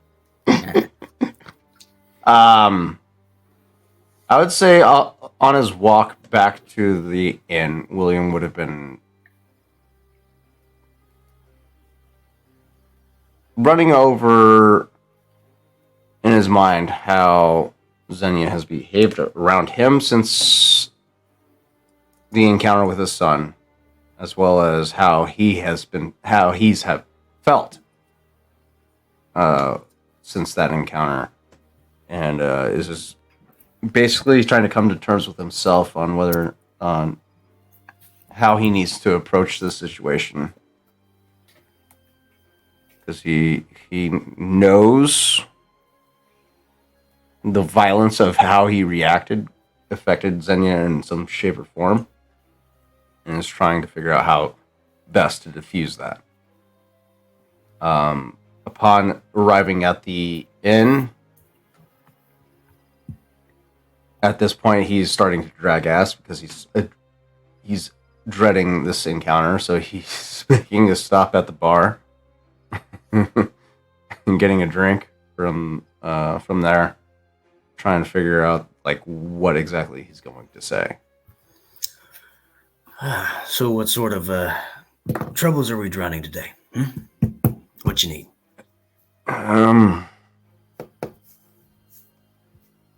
It's complicated, mate. Just give me some fucking rum. Right. Come on up. There you go.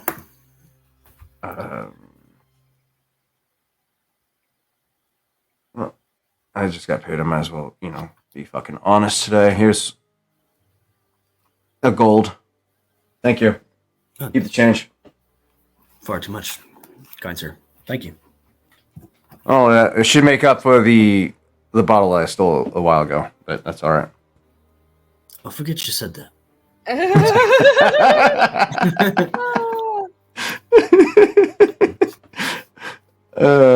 But yeah, at that point, he's just gonna sit there and mull over his thoughts for a minute, trying to figure it out exactly how he's gonna go about this for the moment. Okay. Meanwhile, I'm gonna start working on this bracer of ranged attack that Toro has effectively created for William, and create it.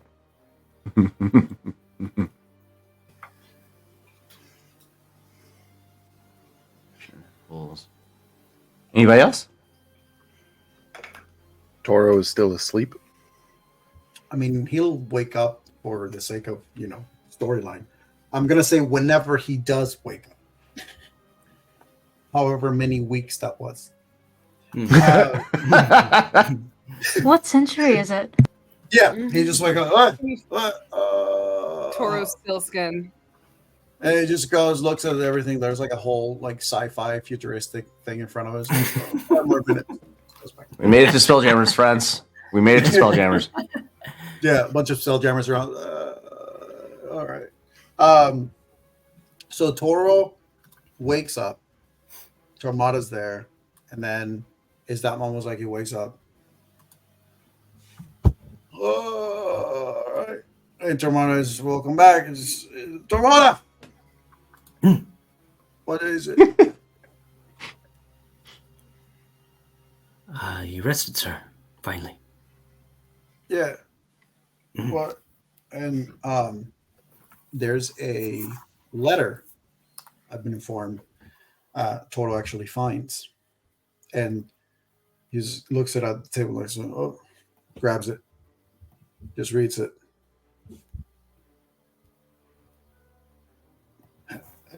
And you just see him try to hop off the bed. Just goes, oh, and just falls on his face. Just springs back up. Ramona! And you start, get me parchment and quill. Anything. Ramona! Coffee!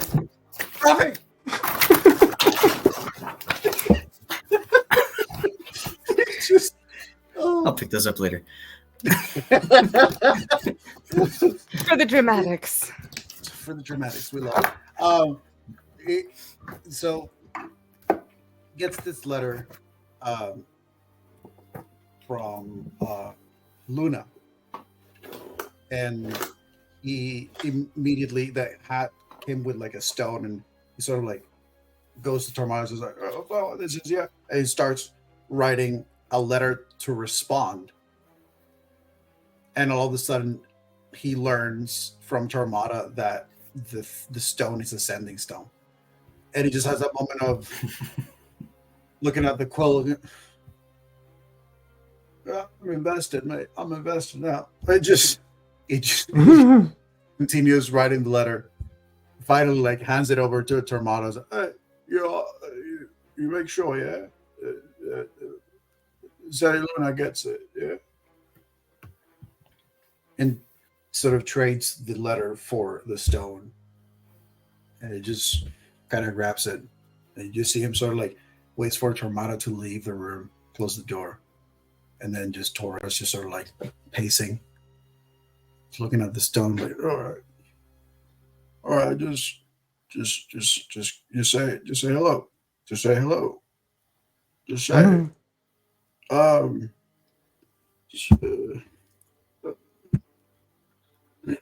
no. It finally just has, and Luna would probably hear the stone is already active, and you can already hear the just say hello, just say just say. You just hear this whole thing on the other side of the sending stone. It's just this awkward Toro just not knowing, just mumbling and fumbling through words. Hello, Toro. Yeah.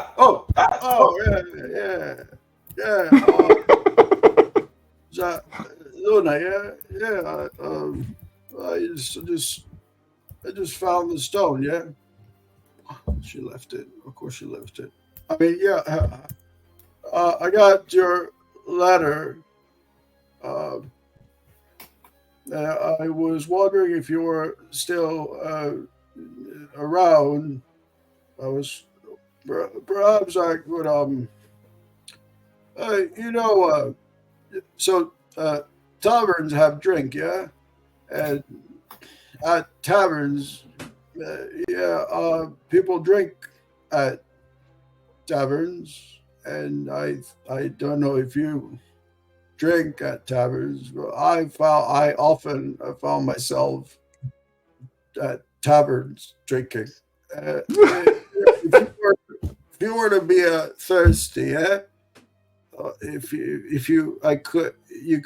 we could the same tavern. They hold more than one person. Yeah, you can have.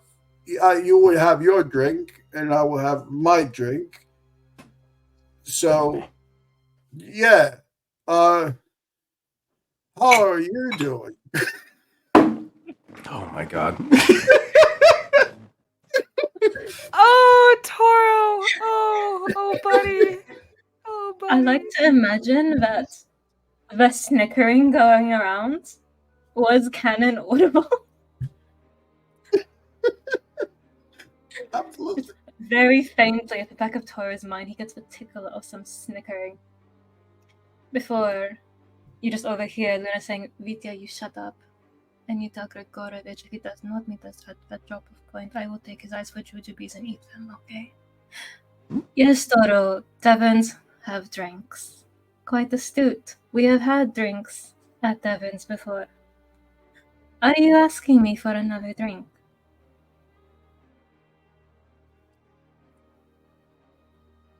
Yeah. If not that if you like, not that I'm asking you to. I'm not asking you to give me a drink. I could buy the 2 drinks. Yeah, like before. We could drink them. It's 1 bottle and 2 cups, and then we go and we drink them. Yeah, and if it runs out, I buy another. Yeah, yeah. So drinking, if you like, a conversation. Is it? It's a little. Sorry, I need the wind temperature. I need to open the window. It's just mumbling to himself. The sound of the window opening, and it's not working. It's not helping. It's not helping.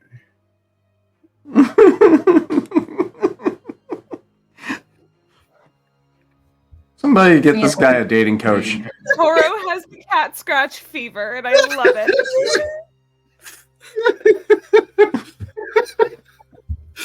Oh man! Joy. Chris is like having a small aneurysm in the corner, like. Whew, good stuff. Good stuff. Oh man, so good. That is so beautiful.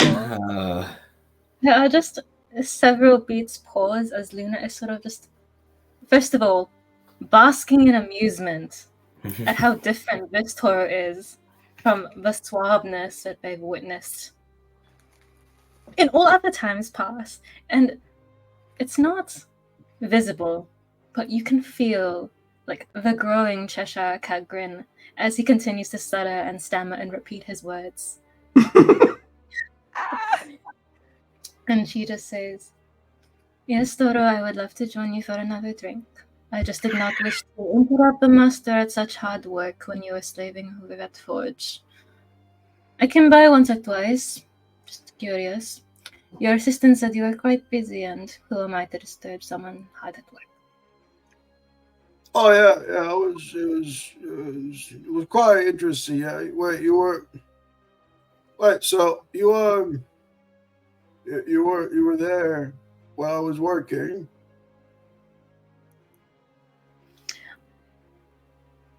You didn't notice? You just see his eye. He's looking out the window and he's just like, Termata!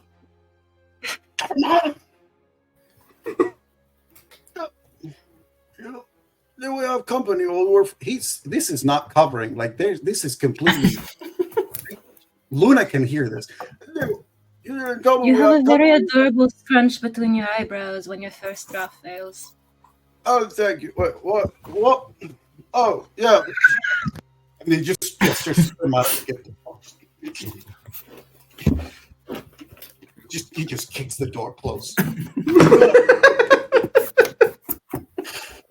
Yeah. So yeah, I was working. So, but I'm not. I finished working, so I could meet you for that drink. Yeah, unless you want me to work on something for you, I could do that as well if you wanted to. I could. I not that I don't work anymore. I was working for a while. And I thought a drink in between jobs is healthy, you know. So yeah.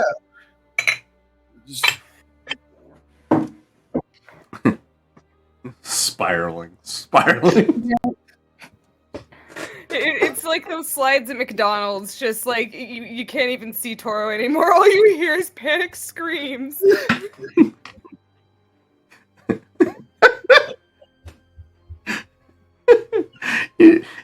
All that's going off in the back of Toro's mind is a screaming goat sound.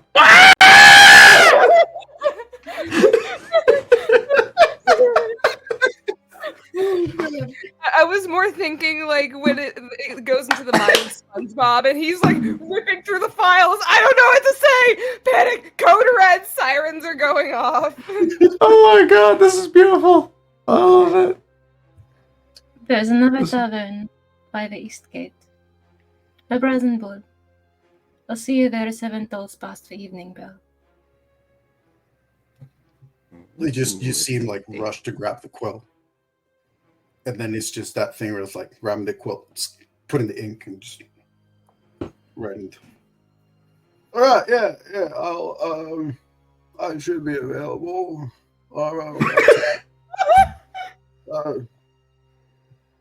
Look, I'll see you then.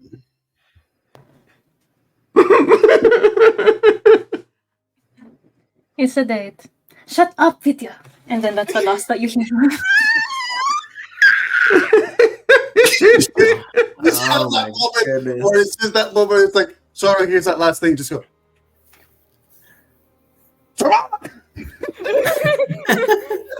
It's just, I need to clean up! Now! my house.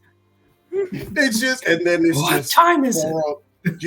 You probably like everybody can hear like the heavy thumps of the steps of Toro as he's now just like being followed by Tormata. And it's just a whole of like trying to like find out what's the best like garments that he has available, if he needs to go talk to Madame Flora, and just like there's like a whole thing that's happening. I will say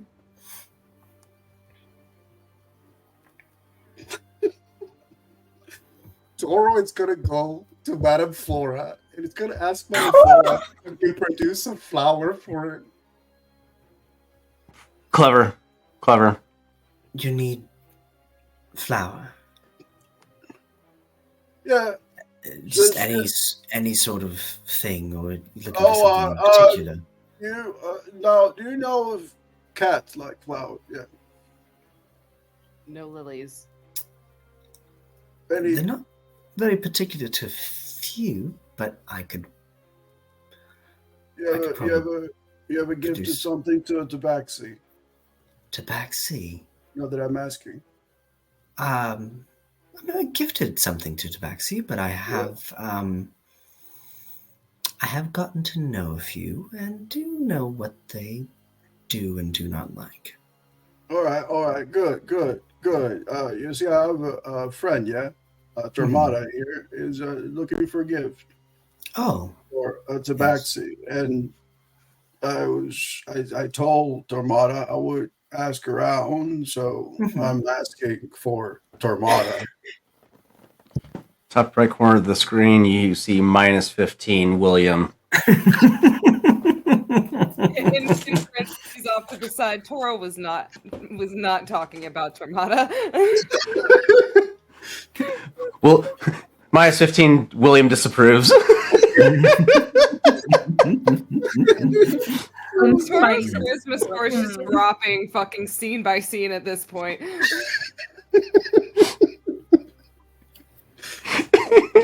I think it's the 6 levels of exhaustion he probably has right now. Oh, Lord. I love it. This was a brilliant moment. William again would not approve, but I love it. What are you talking about? William's going to be his wingman. Oh hell, fucking no! I need to hear that. I need to hear that conversation, please. Oh, Lord.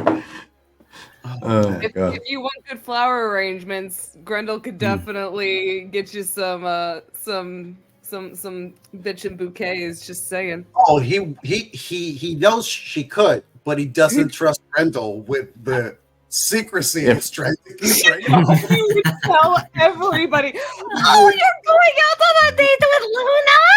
William! Toro's going on a date with William! Or with Uses his Luna. market to just like dig the floor and disappear. Bring some poison with you, mate. You're just going, oh, he's gone. Doro walking out that's of the hilarious. tavern, Grendel standing in the door. Bye, Doro. Have fun on your date with Luna. To the entire town. It just echoes throughout the town as Toro Oh, just keeps God. eating. Vorak Madam- ball deep in the abyss. Just going, oh, there's the date. Oh, I gotta turn my TV on. Let's watch that one. New one I got- shot, Mr. Balls ruins Toro's date. I ship. I ship it. I ship it. I totally ship it. Yeah, good. So this is for just for the fun of it. I just rolled a stealth and a deception check. Because Toro's gonna try to leave, like pretending like nothing, like it's all good. His stealth check was 7. His deception was 3. He's not convincing anybody. Perception for William at the bars was a 15, and his his insight was a 18. So he's like, he sees it and he hears it. This motherfucker. I'm imagining Toro's like Kronk holding the bouquet of flowers, like da da da da da da da. Just Jesus If I- Christ. Humming the Mission Impossible theme. If I may, Godi sitting in the main area of the tavern, reading through a book, head down. Toro going, oh, he's reading. Sneaks behind him, makes it all the way to the door. And as he's opening it and walking through, Godi, without even looking up, just goes, have fun on your date. Grendel's gonna skip over. Did you get the strawberry tarts that I left you? Yeah, they were great, tall flower. Oh, here's some extras. You can give them to Luna on your date. What? What? You see, Oh, you look. no. You know the kitty cat. Yeah. Oh yeah. William just calls it. William hunched over a glass of rum, just looks over his shoulder. Make sure you bring some poison with you, mate. And just goes back to drinking. William's just a grumpy pants. I don't think he's a cat person. Yeah, and then yeah. So I'm going to go for a stroll. Yeah. Have fun on your date. Be safe. Remy comes up and goes, "Hey, Monsieur, you're looking sharp. Wait a second." And he kind of straightens up a little bit of your coat. Yeah, that'll do better. Every fucking buddy knows. Every person in the tavern is just looking at Toro. Like they're like turned over, just like Listen, I will say Grendel will sit there. balance in a ship, and Toro is not the stealthy one. I will say Grendel will take a moment though, and she will hold out her hand. She goes, and a little sprig of catnip will come up, and she is going to put it in his front pocket like a little like a little what is it? The thingy that you put on suits to make them look pretty. Lapel, yeah, little you see when you boutonniere. bring A the little when you bring catnip the, lapel. when you bring the catnip at that point, you just see Toro sort of like resign, like clearly everybody knows, and it's just that moment of, and he just kind of like adjusts himself so you can just put it in the pocket. And just,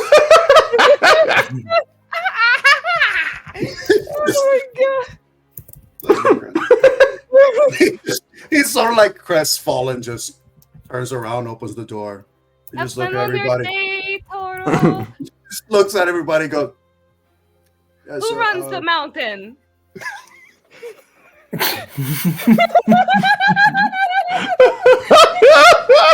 That's it. We're done. It doesn't get any better. I would like It doesn't get any better. I would like to give Grendel inspiration for that.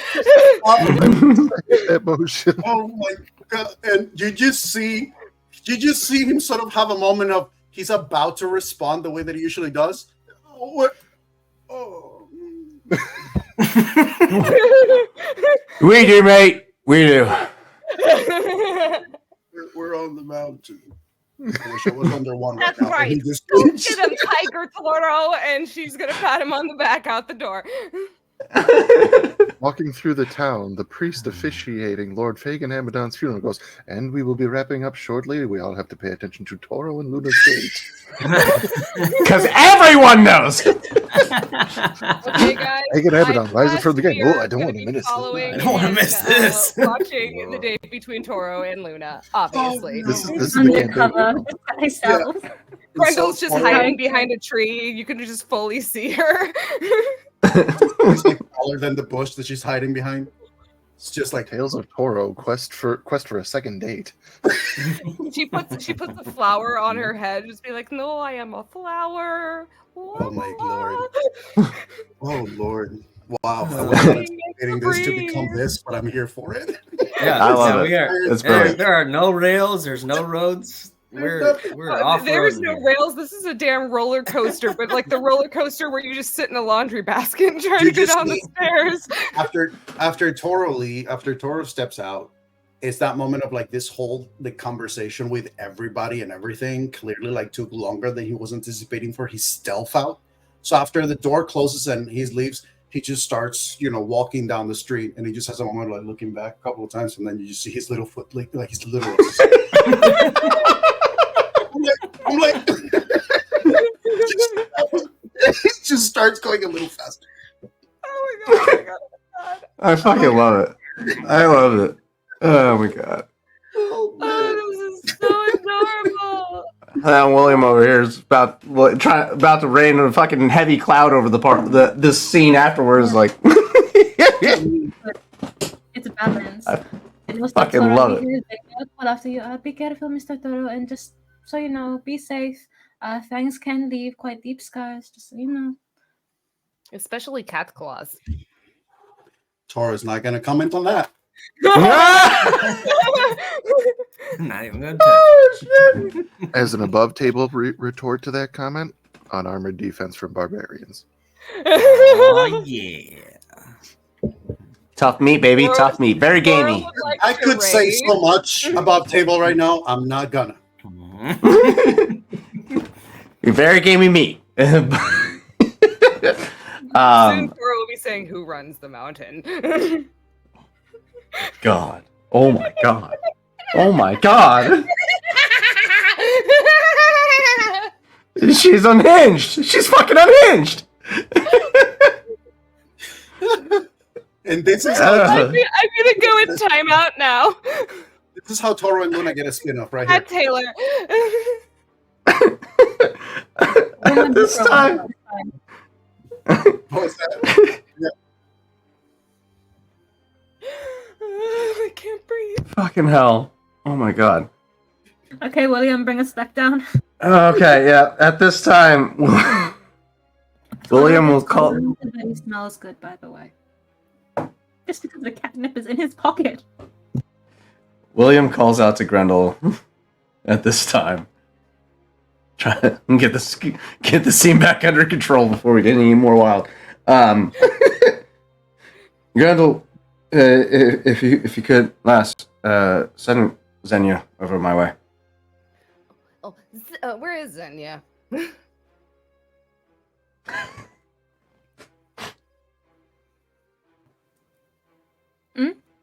Where is Xenia? So Xenia would have been. That's a good question. Does the tavern have an outdoor area at all, like a little porch? Yeah. He would have been sitting out there, and he's actually just refining details of a more, less of a sketch, more of a proper drawing. Just revising that as a party, and he's sort of just hunched over, drawing that with again Tora, the dinosaur cat, just sort of curling around his feet, occasionally running out to bat at birds in the sky. He's just fair. Grendel is going to skip outside and boom, boom, boom. Xenia! William said he would like to talk to you. I don't know if he wants to give you a boom boom cannon, but if you need help carrying it, I got you. And with that, she will then go, "Okay, I'm gonna go back inside to make more flower crowns." And, Oh, what's in ya? when he told you he wanted to speak to me, did he have like an angry face or did he have like a normal face? What was the face? He had his drinking face. I fucking love that description. I fucking love that description. Okay. Okay. He doesn't seem to be in a grumpy mood. Well, any more grumpy than he usually is. He's really bad. He has what my papa calls resting bitch face. I see that. It could be fine. No, I'll come inside. Do you want me to hold your hand? No, it's okay. He has to speak to me. I will go speak to him. There's no reason not Okay. to be speaking to each other. Yes. Excuse me. If William is mean to you, I will put him in air jail. I will remember that. I hope it will not be necessary again. Excuse. Anytime the little kids would get angry, I would just lift them up in the air, and then they would just go, "Rah!" And they couldn't really do anything until they calmed down. Xenia will sort of peek his head in through the front door and just see whereabouts William is sitting. At this moment, William's still at the bar where he's been sitting at for the longest time. Looking around, because he would have been, he too is on edge at this point, or not on edge, but like experiencing some level of anxiety about this exchange that he's about to put himself through. Spotting you at the door, he's going to look at the bar itself. Is there anyone else sitting at the bar besides me? It's just the bartender? Okay. Just bartender for now. Business is pretty slow at the moment, but probably in the next couple hours, place should start filling up with evening people. Noticing that there's no one at the bar with in the immediate area, he'll just grab one of the adjacent seats and pull it closer to him, and he'll gesture his hand to indicate that he wants Xenia to take a seat next to him. Xenia will approach, and to note, he moves at a bit of a fast pace, as if he doesn't want to keep you waiting, but at a very quiet, in a very quiet footstep way, almost as if he's approaching this with caution, which he is, ready to almost just give you space if needed. Yeah. He's almost been acting as if you are dog backed in a corner, which for the better part of the past week, and so you have been. Grendel. Xenia. He fully understands that he gets that mentality and understands that's been the case due to the fact that he's been extremely volatile this past week with the exchange with his son and everything, and your involvement. And he's just like, Xenia will take a seat beside you and just say, "You wish to speak to me?" Grendel said. Yeah. This isn't something I usually do, mate, so...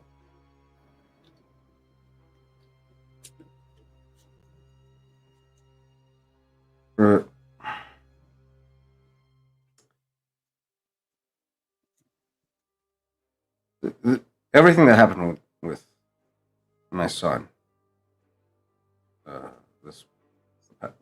past couple of weeks, the last 2 weeks ago,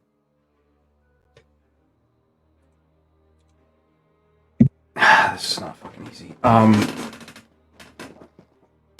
just want to say,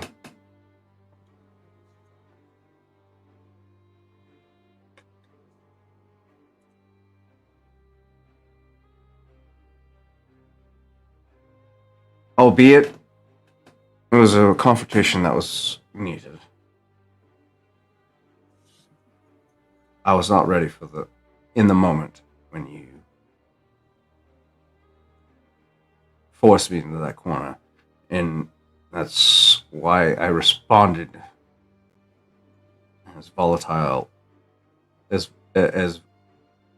violently as I did, and I apologize. You put me in a corner that I was not prepared to face, to defend myself from, and I was experiencing a lot of emotions that I haven't had to face, that I haven't even dreamt of facing quite some time. And to be honest, if it would have left up to me, probably never would have been addressed. So, that being said, I just wanted to say thank you, Xenia.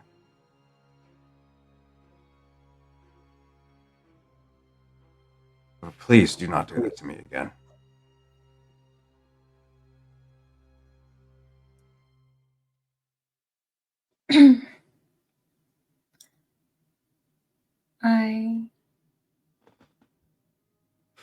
Easy. First, thank you for your apology. I truly appreciate that.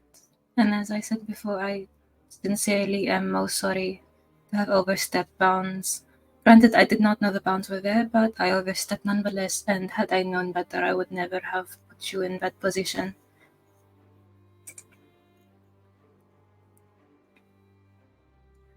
That I was am my glad. fault. Hmm. I should have told you. I should have told all of you, but you know, a man has to have his secrets every now and then. Maintain some level of mystery. Or else the ladies won't go for you. You know. Hmm. Well, no, and you are obligated to your secrets, William. Truly, you need not have told us anything about your past, unless, of course, someone was put in direct harm by it. Really, the blame lies with me, with us, for making assumptions. But whatever might have happened, I am glad you were able to face what you needed to. I only regret that it was not at a more opportune time.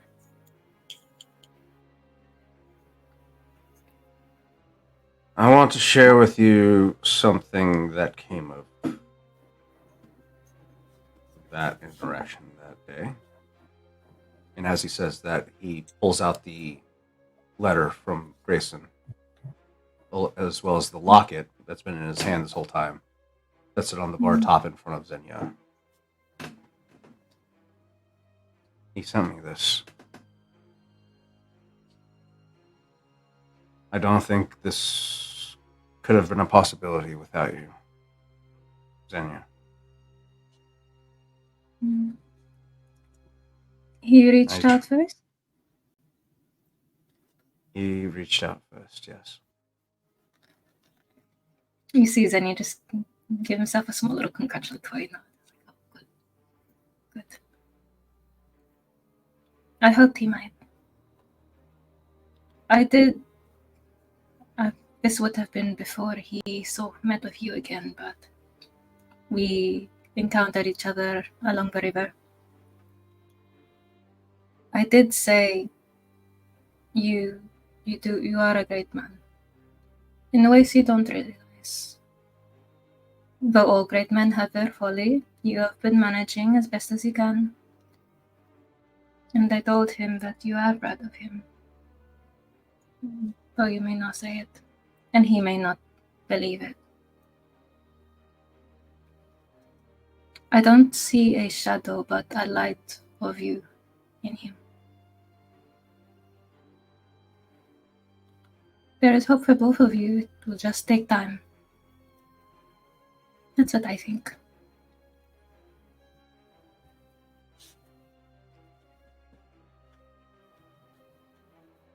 Xenia, if I'm going to be honest with myself, I don't believe that I'm deserving of the faith that you put in me.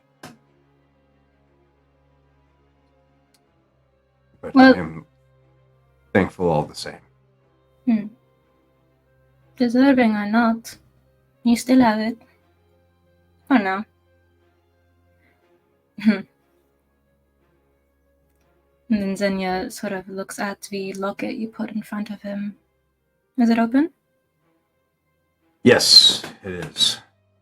He's been staring at it every chance he's been able to afford to just ingrain the portrait of his son and his wife into his mind. Xenia sort of just peers closer at the locket, just nods towards Morgan. She's beautiful. Yours? That would be my jewel of the sovereign. Yes. It's very clear that she saw something in you too, that you may not see for yourself.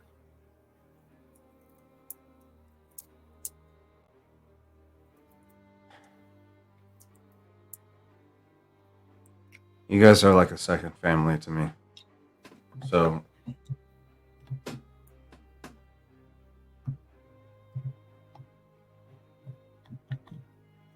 I help me save my first family. And I'll do everything I can to make sure you are safe.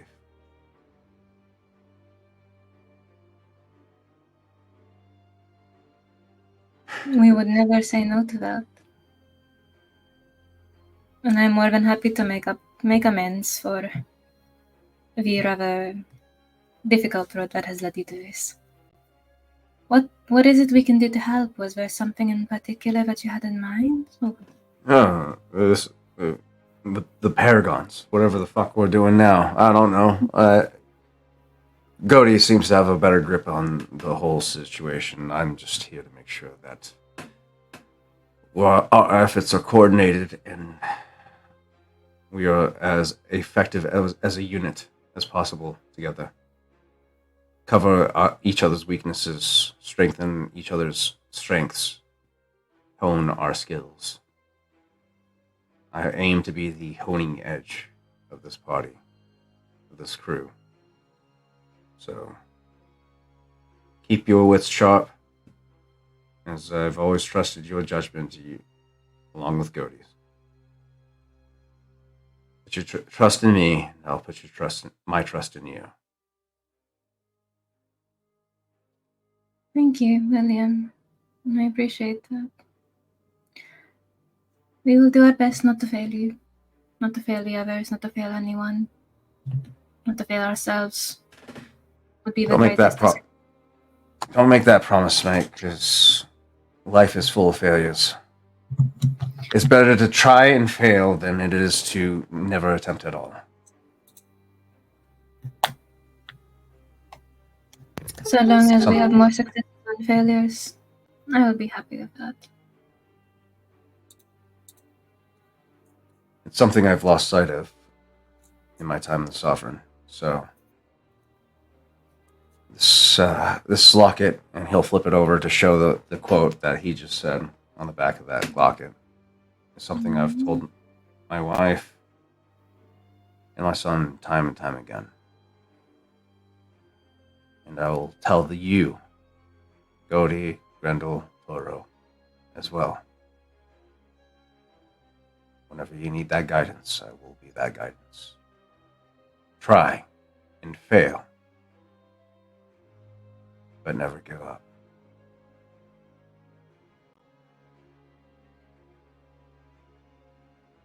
That's all. Thank you, Grendel, or Xenia. Running to you too.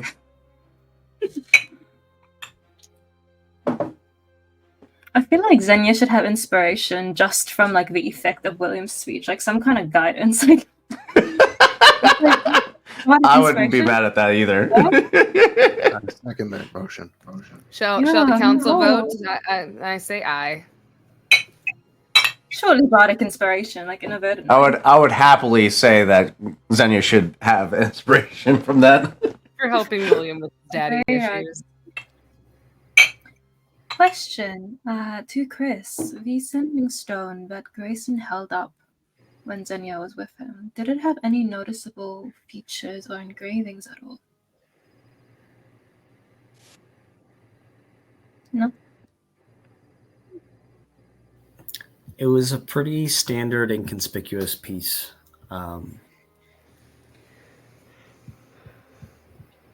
Nothing of note or difference to it. And I guess what Xenia would deduce from this is that it was purposefully this way. That's about it. Smash. If it helps put your mind to rest as well, William. Your son, he was a lot more determined when I met with him last. I think he's found his own path. I think he'll follow it well. I hope so too. I hope he doesn't turn out anything like me. Be more like his mother. She's always been the stone that anchored me. So.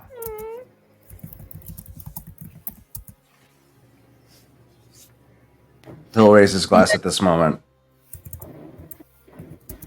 To determination, longevity, and may the sea guide us on our journey ahead. Cheers. I will drink to that. Xenia at some point would have just asked for a very mild cup of mead from the bartender. He's not a big drinker. When you finish taking your drink, just out of curiosity, he's going to slide his hand over to your cup and take a sip. William's been, he's been sipping on some hard rum. Granted, due to the fact that you can't really fucking taste anything anymore, but you know. No, you drink your rum. You do that. I will not be doing that again ever. Thank you. Yeah, probably the best line of thought you ever had, mate. Tell you what, can you send Cody over? And we have some planning to conduct. Mm-hmm. Where would Cody be? Oh, he's over there, isn't he, in the corner or something? Mm-hmm. Cody is in the corner of the tavern, as that is where I put him when Toro snuck out. Grendel would probably be next to him making flower crowns. She would be looking over at Xenia, just being like, Toro went for a stroll, everybody. Just a stroll. I'm sorry, long stroll. I like to imagine Xenia and Grendel, like, if they were, hypothetically, modern-day nightclub. They've got, like, their own little signal system going on, definitely. Oh, so good. But yes, Xenia will give Grendel, like, a small little thumbs up as he makes his way over and just says, excuse me, Goldie, William would like to speak with you. why can't William just like get the people he wants to talk to? Not an owl. I could be. Who? I think it's my turn for my employee review.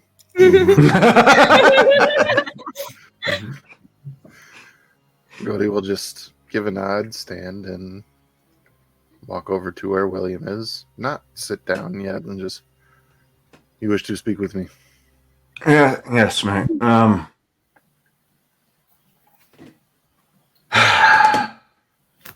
I'm sure you've been made aware of the situation with. I don't know. Have you talked to Xenia about what's been going on? In regards to the Ember Paragon. Oh, okay. That's.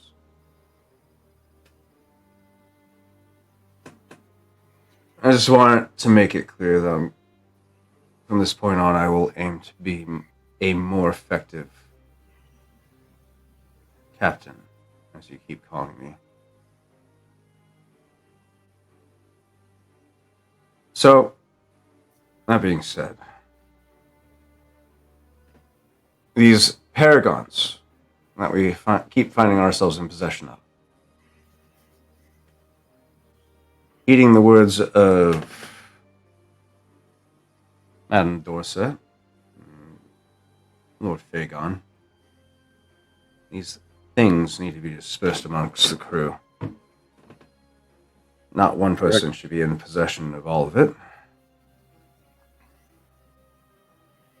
Creates too big of a target.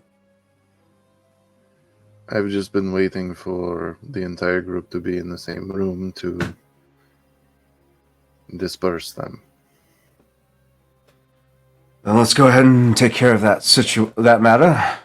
Let's have everybody reconvene in the room upstairs. Well, all except Toro. He is otherwise occupied. On a Toro's stroll. on a date. On a stroll. Toro In the night yelling air. from across town. It's just a stroll.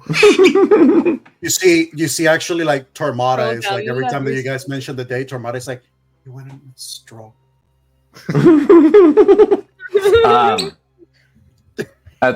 At this time, William will finally get up from the bar for the first time and make his way upstairs, knowing that Gaudi will handle passing out the rest of the information to meet upstairs and get situated, start dispersing the gold that Phagon has bequeathed onto the party. He's going to give everybody just create 3 increments of 3,000 gold each for Gaudi. Actually, Gaudi's going to get 4,000, and then Xenia and Grendel are going to get 3,000. Money? Gaudi's the first mate, all right? Gaudi gets the $1,000 bonus. Christ. Oh, man. Grendel's just gonna buy more flowers and stuff for Helene with hers anyway. How much? Xenia has been sitting on 5 gold ever since you met him, and he just been foraging for everything. Right. But yeah, so William will be upstairs currently creating 3 different piles. One for Gaudi, one for Xenia, one for Grendel. And he'll pull out a book to start, because at this point in time, this is the planning phase for the next leg of our journey.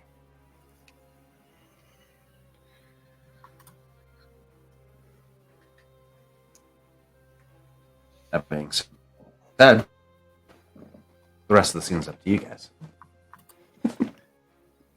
Grendel's just gonna go over, sit down, crisscross applesauce, and she will put on her glasses to show that she's trying her best to pay attention to what William is going to say and what the plan is going to be.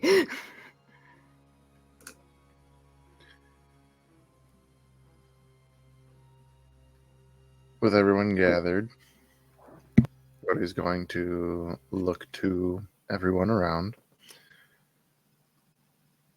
We've had a eventful past few weeks in regards to our search for the Ember Paragon and its pieces or shards. We've had one for some time. 2 more have now graced our group.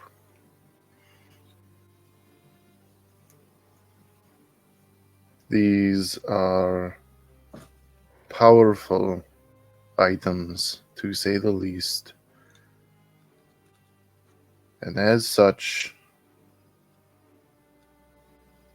we shall do what needs to be done with them.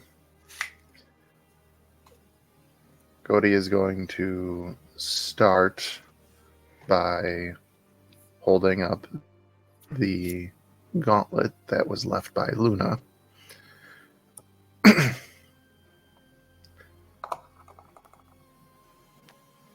I believe that the gauntlet in question here would serve best on the arm of Xenia. Me? Anyone opposed?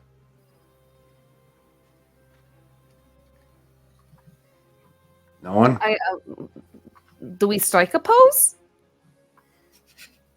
Anyone in opposition or in disagreement. In what Grendel. position? Disagreement. Grendel, disagreement. Do you disagree? Oh no, of course not. I think Xenia would look very pretty with the new bracelet. Thank you, Okay. Grendel. And it's decided, Xenia, you get the gauntlet of the Amber Paragon. Cody is going to hold the gauntlet out towards Xenia. Xenia is going to put both hands out to take it very cautiously, as if he's almost worried it's just going to scratch him out of nowhere. So, just considering it. And it's a mimic. It's a mimic! No, it's a... Xenia, you go to take this, and there is a moment of hesitation to where you kind of grab it and expect it to drop into your hands. He's giving it to you, but as you put your fingers on it to grasp it and pull, there is a resistance, only for a moment, before it falls into your hand. Cody has one of the other pieces, right? Mm-hmm. It seems... Is this resistance observable to anybody else in the room? Make a perception check if you like.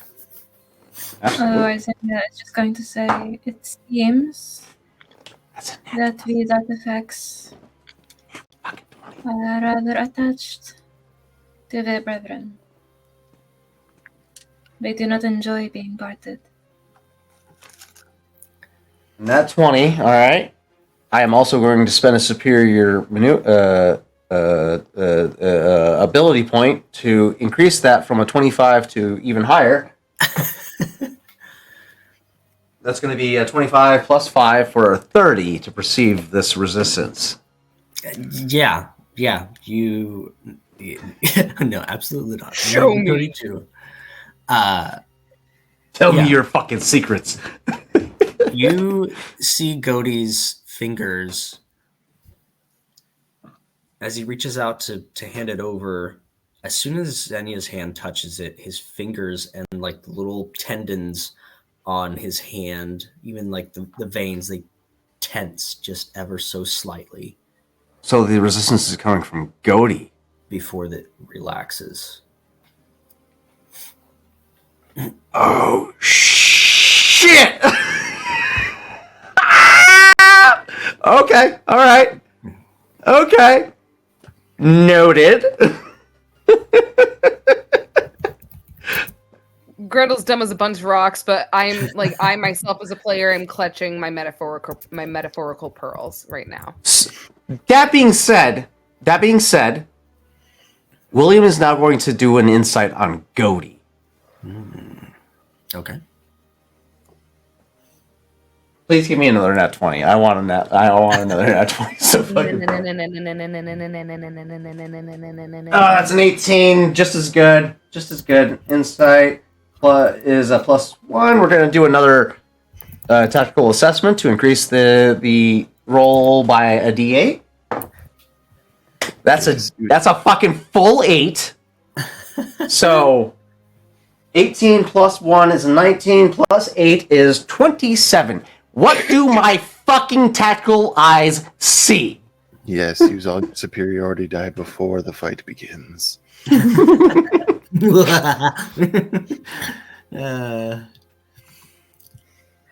G in Godey stands for BBEG, Big Bad Godey. Big Bad Evil Godey. As you Oh look my god. at Godey,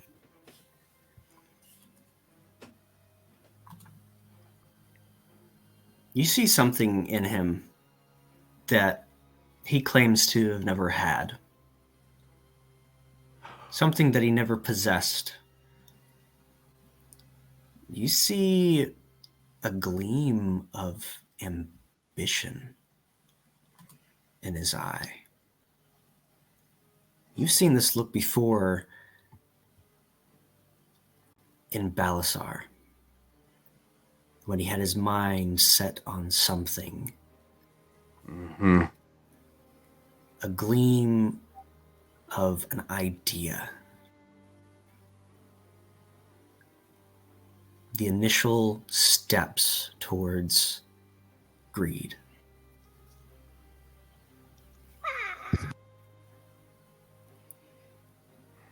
But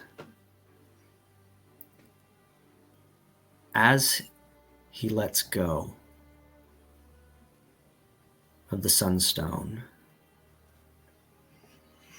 some of that goes with it.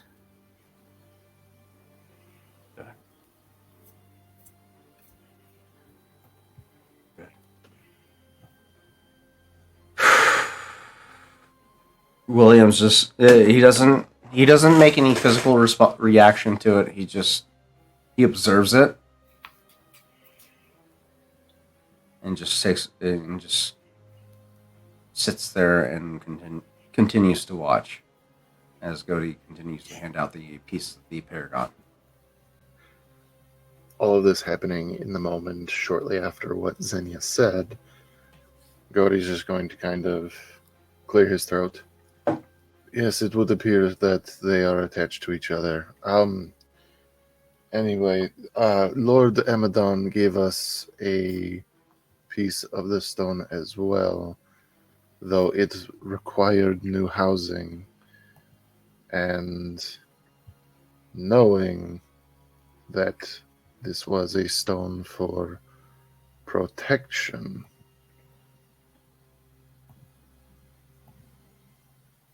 Lord Amadon and myself agreed on a design fit for Grendel, and I will take out the item covered in cloth and hold it out in Grendel's direction. Grendel's eyes just kind of went. She goes, I had already gotten so many presents. It's like my birthday. And she just slowly reaches out as she gently takes the parcel from him. And she is just going to turn it over and gently unfold it to reveal what is underneath.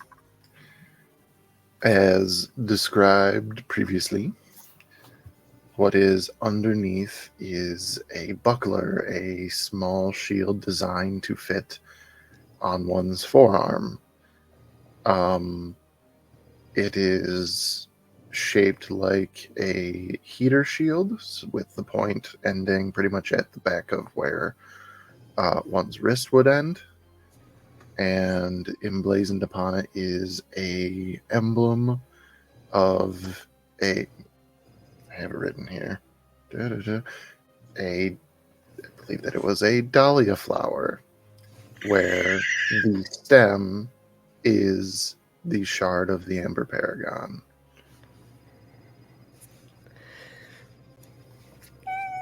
If I am remembering correctly, these items must be made out of mithril, so this shield would have a beautiful light blue hue to it.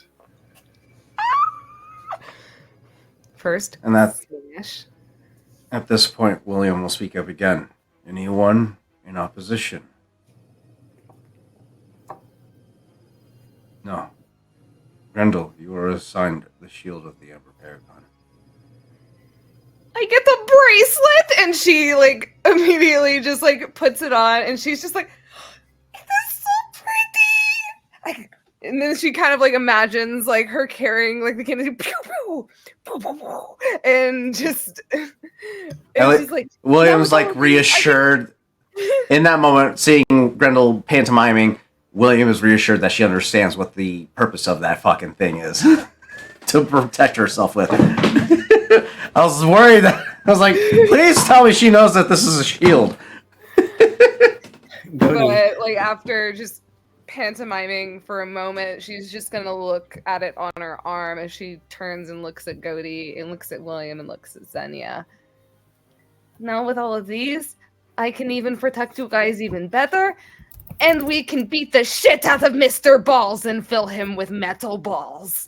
And just And she's just kind of sitting there, just absolutely giddy. And she goes over, gives Goldie a big hug, and just like starts swinging her on. Thank you so much, Goldie. It's so pretty. You're welcome, Grendel.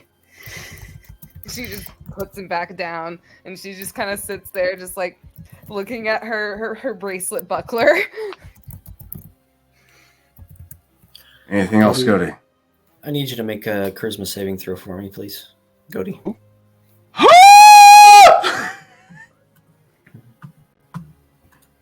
You have advantage on it now. Oh shit! Do we have to attune to those rings? We have to attune to the rings, don't we?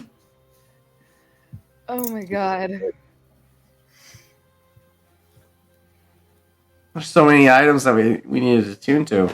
William's gonna choose what he wants to fucking be attuned to.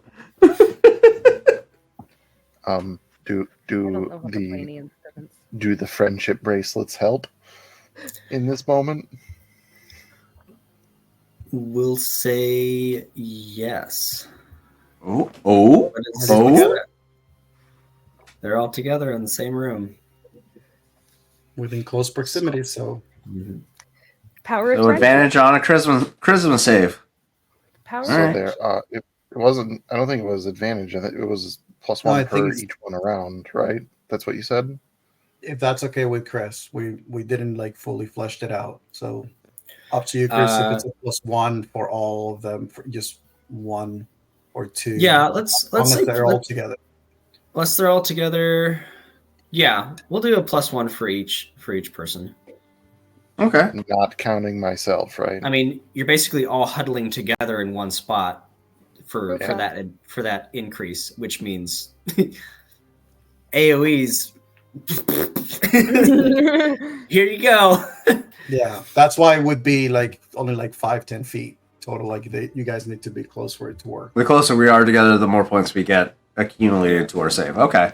That's pretty fucking cool. And it counts for each ally around you, not including yourself, right? Yeah, Correct. so it'd be plus there 3. are. So that means that with Godie's -1 charisma, this is only a +2 to this roll. You son of a bitch. Oh, fuck nuggets. Can you silvery barbs yourself?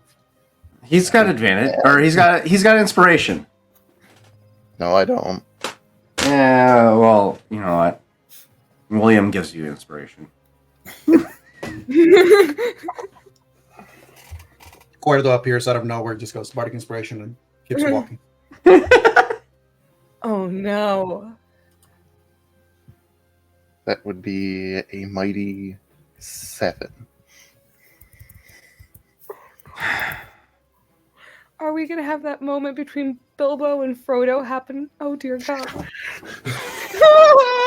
It scared me so much as a child. Like I was scared of like elderly people for a bit because of that. You should always be scared of elderly people. They're Like they fucking go to give crazy. you candy and then they go after your neck. As you go to hand this off,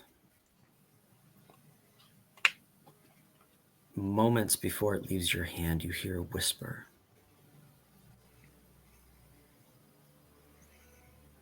Open the secrets. Open the door. More secrets. I need both of you. Let's see. Hang on. Who's both? That's the thing. Matt, I'm scared. You should be. Hold my hand. I don't know what to do. What do you guys do for willpower saves or something like that on something like this? Like insight I would- yourself? Usually, I would say insight, yeah. Maybe? I don't know. Willpower's a tricky thing. Yeah. Usually willpower is something along the lines of it. Like if it's mental willpower, it's like wisdom. Okay, I can see that, yeah. So if this is something that we are trying to resist and you want willpower, that would be somebody's wisdom saving throw. Oh Okay. God.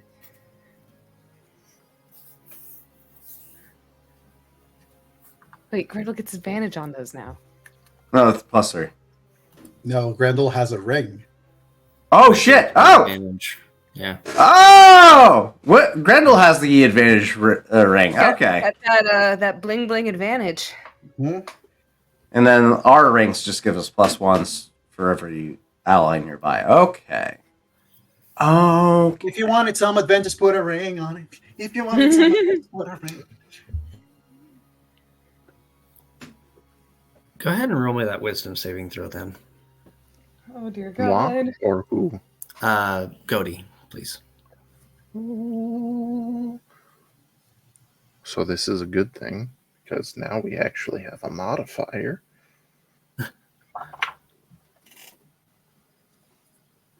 27. Ooh, he rolled a nat 20. Oh, that is No, I have +7 normally and +3 from having friends around. Ooh. I have a 17 on the die. smash. You hear these words and you go to take it back. Pull it towards yourself, but before you can pull it back, you find your center once again, who you truly are as Godi, where he has no ambition, he has no greed. You find your roots again as you look down at these gauntlets filled with runes given to you by Toro. And you let it go into Grendel's hands. Oh, you okay there, Goldie? If your hands are sticky from the strawberry tarts, you should go to the bathroom and wash them. No, I just you had it a little off to one side here the proper way, and he'll like kind of adjust it, tighten the strap a little bit more so that it doesn't move, and like move her arm so that it's in a defensive position. Be like, here, and your hand is free, so you could still use your axe. So I can cut off people's heads and protect people. Exactly. William is taking this interaction down every second. Just okay. I love it, Goldie. Thank you so much. Now I can protect my Helene, and you, and William, and Xenia, and anybody else. And if anyone else messes with that, I will shoot them with the cannon. After training, Grendel. After training. Yep. Patience. Any other assignments, Godi?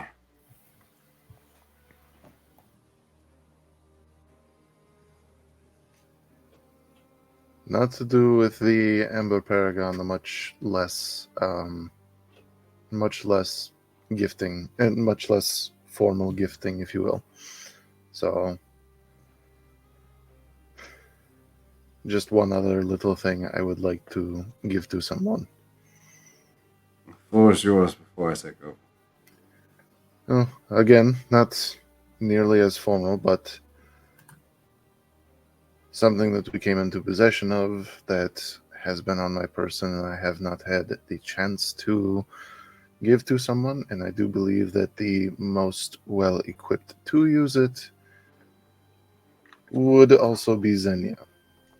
And he's going to draw in its sheath the flame-tongue dagger we got a very long time ago. Damn!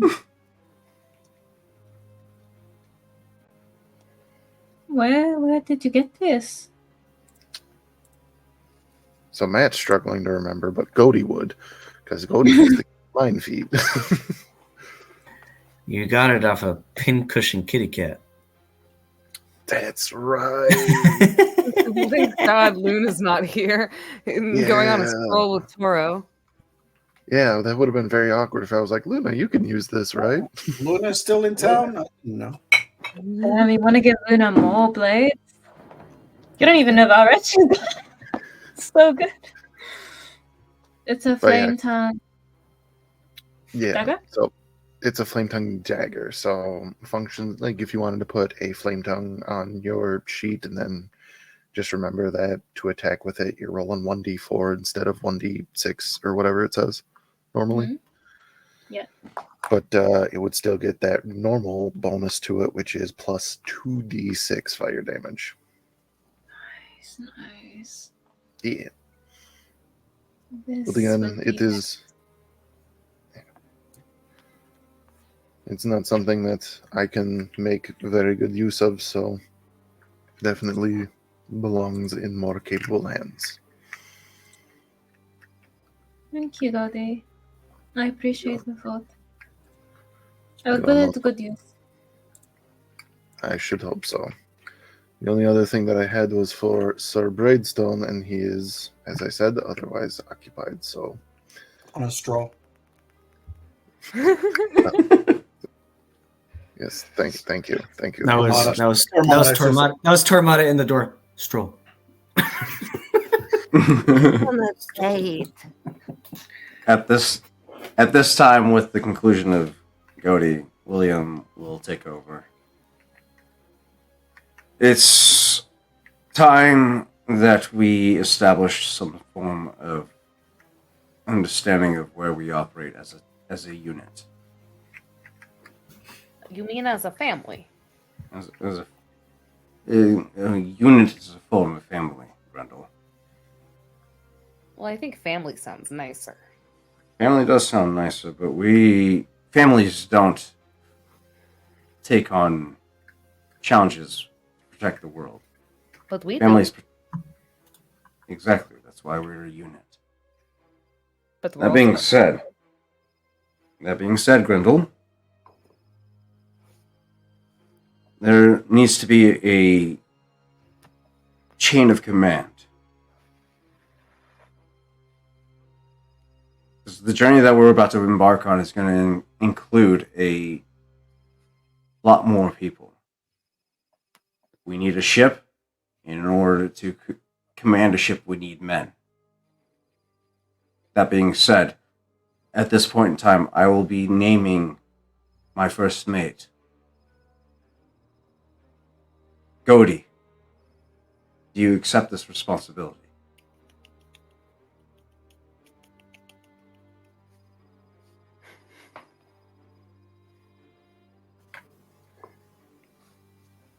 Hey, William,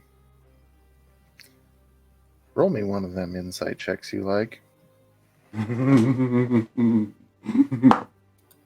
It's a 12. And I'm definitely burning a fucking tactical insight. Know your enemy. That's a +7 to that 12, so that's a 19 plus his insight, which will be a whopping 1. What did I just say? A dirty girl 20. Dirty girl 20. Godi, what is your internal reaction? I have 1 slot left for my assessments. There, after you ask if he would accept, the whole time he's basically just the cloth that was wrapping the sorry, brain not work. The Shield? cloth that was wrapping around the amber shard buckler. He was just standing by the table, folding it neatly to be placed back somewhere, and he just kind of stops and takes a deep breath and just says, "Allow me some time to think." Very well. And behind that, you sense something within Godi, which is Regrets.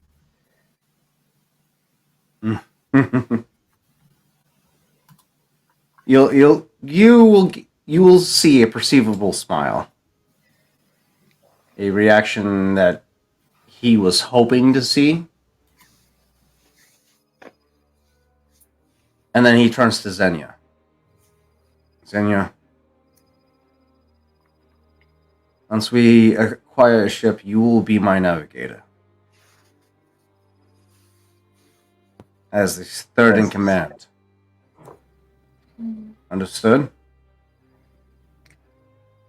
I don't know the seas as well as I do the forest, but I learn quickly. I understand. I will teach you how to understand astragational charts.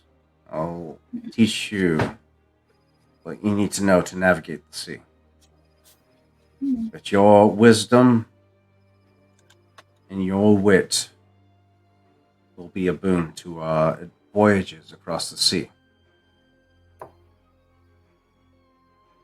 Grendel, That's me. from this point on, you will be my master gunner and master at arms. You will I have teach 2 arms. you will teach our crew battle tactics, and I will teach you what I know in order to pass that knowledge along. You will also be in charge of teaching firearm proficiency. All right. So I will be leader of artillery. Got it. Exactly. I have complete and full faith in this crew. Going forward, we have a long journey ahead of ourselves. The quest for the pieces of the Ember Paragon will be perilous.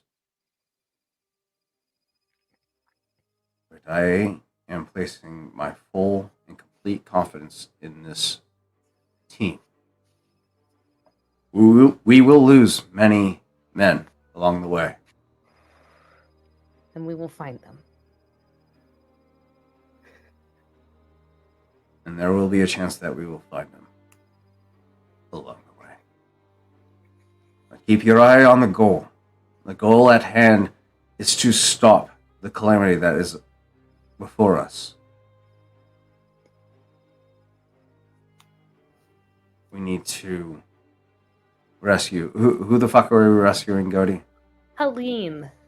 No, I mean, yes, that's also on the docket, but what's the dragon's name that we're rescuing? That's suffering from this affliction. Because I wasn't there for that agreement. I just know that that's something that you guys are chasing, and I'm trying to give you guys guidance for that.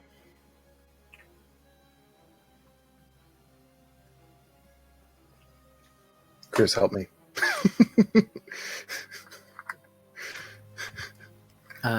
Yep. You're talking about the silver, the silver dragon. The one that charged us with this with the quest for the Emperor Paragon. Mindran. Mindron. William wasn't there for that, so yeah, he would not be aware of who Mindron would be. Wushman. So yeah. And your question was who sorry. Who are we trying to save? The Ember Paragon was the charge of Mindoran, the ancient dragon and keeper of the library of Melson Shear. Keeper of the... That is our mission. Our first duty at hand is to acquire a ship. We have to sail across the sea to find the Broken Spine Caldera. That is the first lead that we have to acquiring more of these Amber Paragons. We could ask nicely.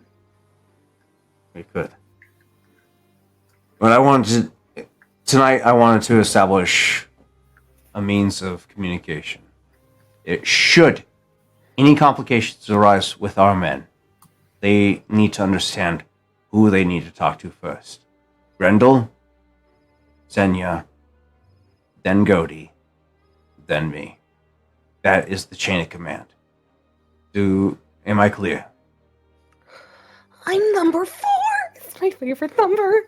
No, Grendel, you're the first to be contacted.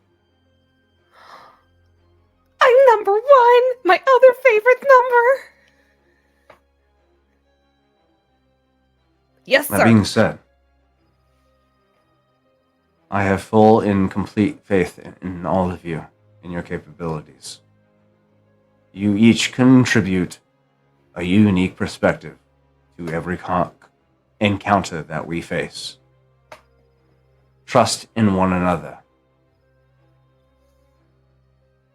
Cover each other's backs. Cover each other's weaknesses. And we cannot fail the missions before us. I'm very big. I can cover all of your backs if you just get behind me.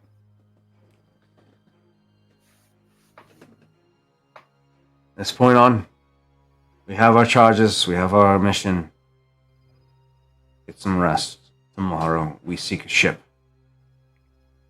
And we begin our mission for the Amber Paragon. Aye, aye, Captain! And she goes to, like, salute, but forgets she's wearing the shield and bonks herself in the head. It's gonna take some training. It's gonna take some training. It's gonna take some training.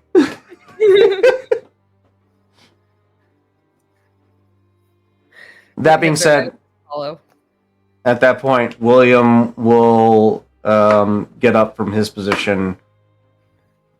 He's gonna do a little lap around the town because at this point this is beginning to feel a lot more than just himself. So he needs to get a bearing of sorts. So he's taking a lap around the city while everybody else does whatever they need to do to get themselves ready.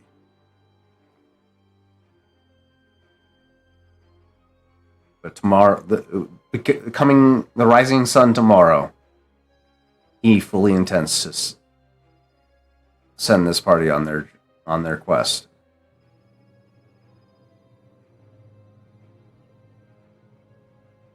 Grendel would probably be making strawberry tarts, and she would also be trying to write little cards and, like, with pictures and ways to ask nicely for a ship. I think, actually, William's going to go to Baddock's bombastic barricades. Because he's grown to become fond of Baddock's insight. And he's going to go to him.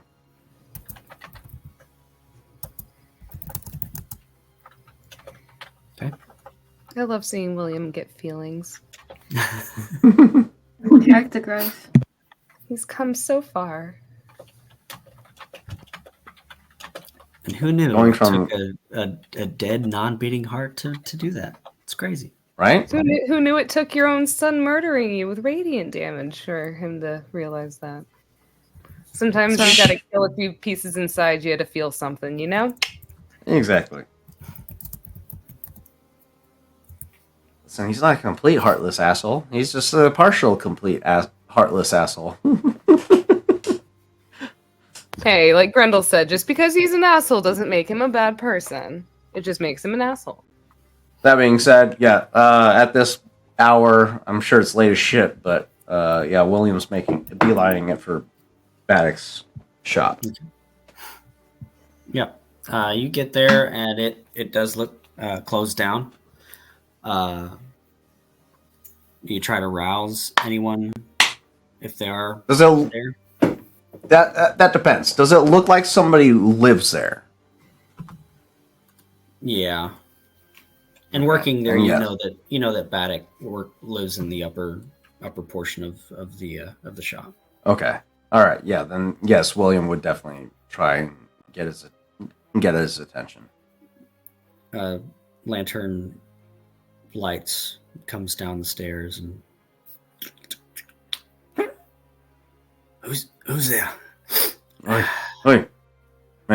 So I know it's late, but Right. I need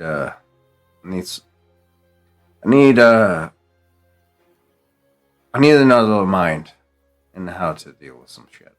Right. Do you mind? Oh, it's fine. I didn't slip anyway. Come on. William would have also probably stolen on his way out another bottle of rum,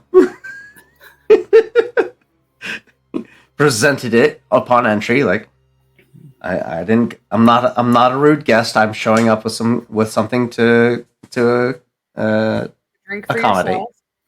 Right. He And upon grabs entry, his flints and kind of lights a stove and puts a kettle on. Come in, sit down. Yeah. Well, here's some rum. If you want some, pour yourself a glass. And he pours into his flask a portion of it. All right. How you been, mate? How was the procession for your daughter? We had our services about a week ago. It was a good moment. Good. No, if you're aware, I mean, I did make a mess of your shop afterwards, but I was confronted by my son a couple weeks ago. So, how did that go? In my opinion, not good at all, mate. Not good. But, as he says, but he pulls out the letter and the locket and puts it on the tabletop in between the two of them.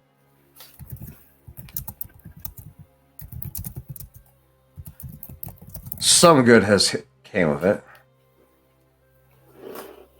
Probably more than what I deserve, but something good.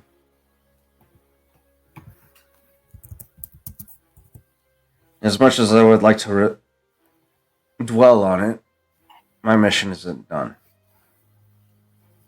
I have a lot. Me and my crew, me and my mates have a lot before us. And being that you're a proprietor for ships, mate, I'm looking for a ship. And I was hoping that you'd be able to give me some insight on who I need to contact about getting a ship. You have to sail across the sea. Oh, let's see now. Who do I know? Are you wanting one built? You looking for a builder, an architect, or are you looking for one that's ready to go? We don't have that type of time, mate. So we need something that's already built, but we need something that is fast, durable, and can pack a punch.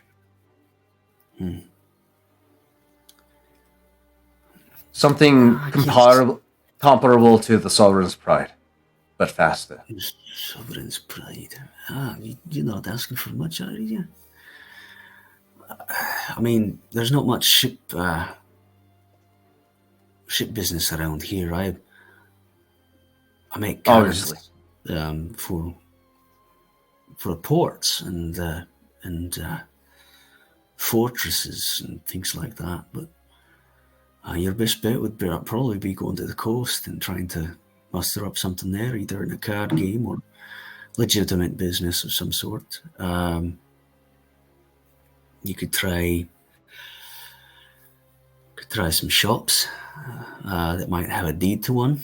There's all these people that claim to want a life on the sea and make money that way and try to get into trade business, and then realize that sailing's a bit more intense than what they were wanting to take on. They just wanted the money part of it, not the work, and then they just sell off their deeds to some resale shops or things like that. So you might be lucky and see a few there.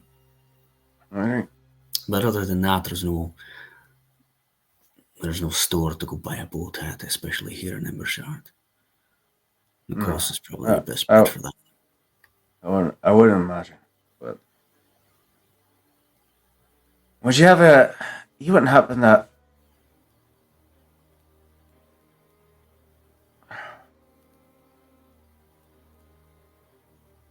I'm not asking for a a ship comparable to the Sovereign's Pride is a far long stretch, but you know, do you have a do you ha- do you know anybody that's possibly got a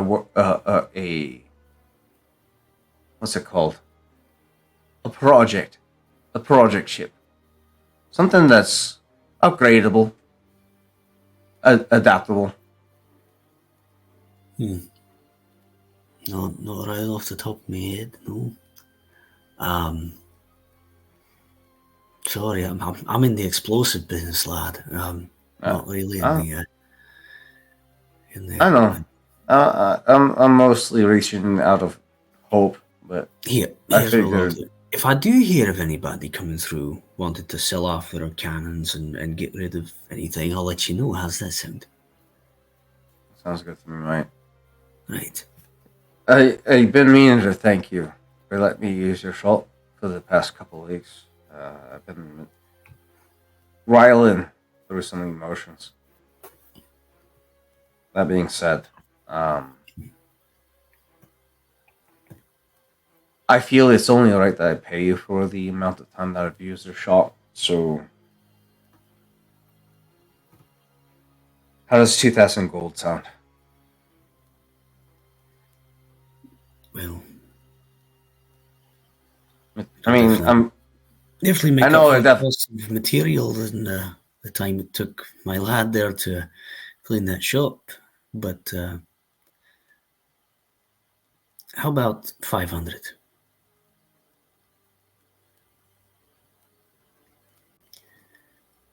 You've given me something in return. And you've also inspired a young lad that mere 3 weeks ago wouldn't lift a finger to put a hammer in his hand. You've inspired that young lad to do something with his life. Seeing you work, the fervor, the intensity, the dedication. The boy lost his father when he was 6. Hasn't had a role model in his life, which is one of the reasons I took him in here, so he could work and have a good influence in his life. He's worked here for about 5 years. And you did in 3 weeks what I failed to do. Inspire him.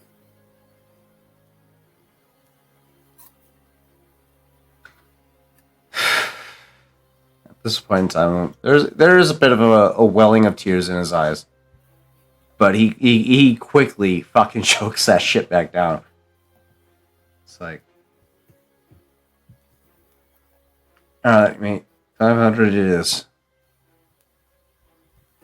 But I have to do something for you. What's that, lad?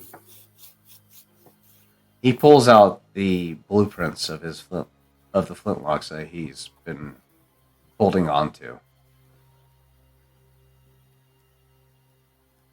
And he makes a copy of it for it and hands that copy to Vardin.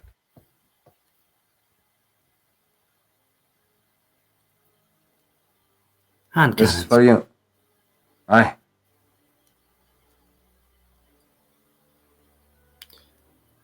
It'll make you a lot of money, mate. Just be very sparse about getting it out. I don't know. Hey, I don't know a whole We gotta lot of be- people that will want that much firepower that close to their hand, but if you say so.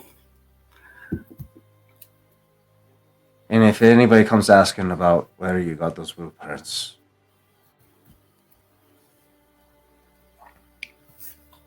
just point in my direction. Tell them I was the one that gave it to you. All right. It's not worth it. It's not worth dying over. All right. Sure enough. Credit where it's due, I suppose.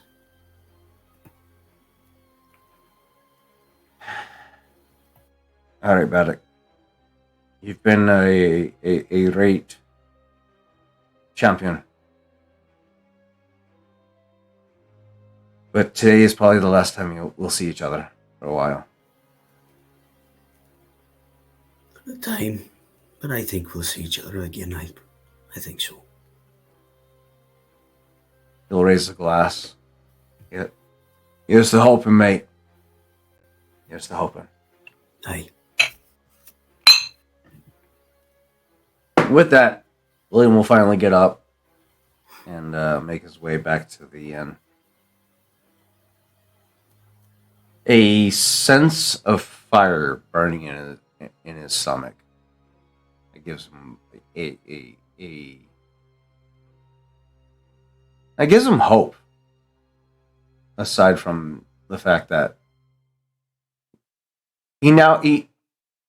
let me put it this way. He now has two sources of hope for the future. And he'll bed down for the night. I don't know if I made that made what my intentions were part of that mission or the gathering clear. Everybody is supposed to get Xenia and Grendel were supposed to get 2,000.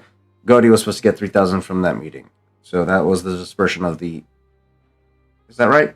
2, 4, 3. Nope, that's not right. You said 2,000. 4 for Godi and 3 for Xenia and 3 for Grendel. That's right. Yep. No, that's not right. Because William's giving up 9,000 gold, 2,500 for Xenia, 2,500 for Godi. No, Grendel, and then that's 5,000. 4,000 for Godi. There we go. 9,000. 25, 25, 4,000. That was the intention. Part of the meeting. Gotcha. So we rest for the evening? Or do we have anything else? Okay.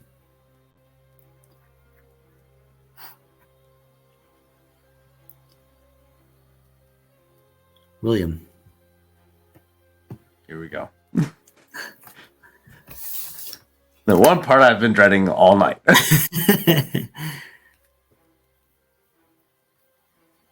You lay your head on the pillow.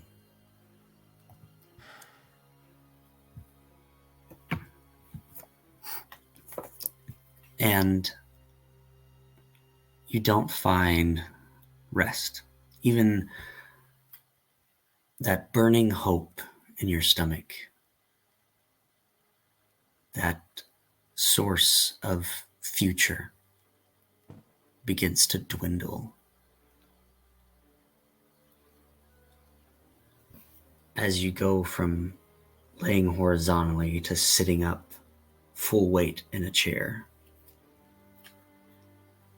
in a dark, dank tavern across from a dragonborn gentleman tapping his talon on the table.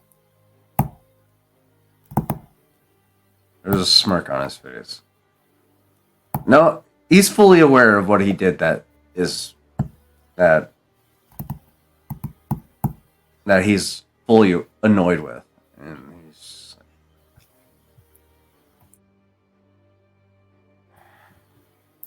So Oh, you think man. it's funny, William? So you think it's funny? I think it's funny to cross me after I told you not to. You know, man keeps his word.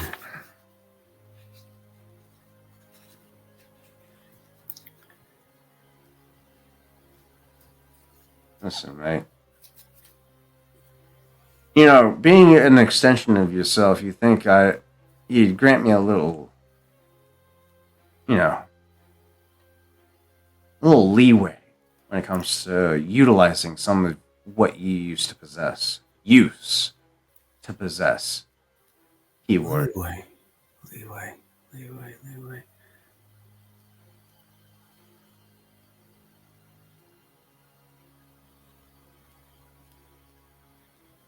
I gave you something back. For a moment. I showed you mercy. And this is how you repay me.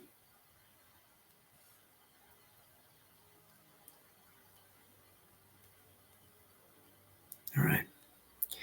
He holds up a small vial with a little glowing ember inside of it. You know what this is?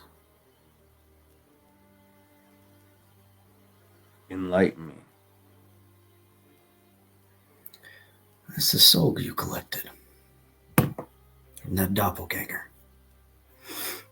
You see, I was going to let you use those, but that's off the table, son. Instead of using them to better yourself and protect your son, that boon is gone. You'll have to earn it back at some point. And another thing. He waves his hand and your chest cavity opens. Where there was a gun that you could pull out, it is empty. And he turns his hand back and it closes. You'll have to earn that. You'll have to earn that one back too. Fuck. Yeah, motherfucker. One more thing. Instead of using the souls to your benefit, you now owe me a debt of souls. So if I were you, I'd get cracking. I'd get working on some of those.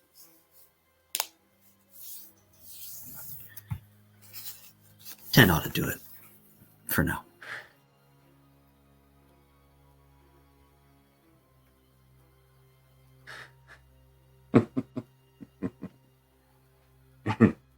And crossing me isn't fun, is it? Yeah. It's refreshing. What's that? Yeah, it's just...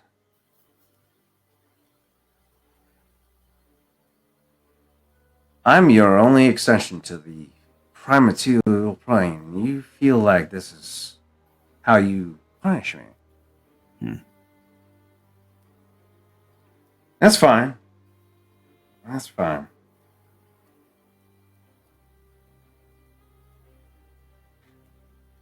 So, let me ask you a question. Should I perish?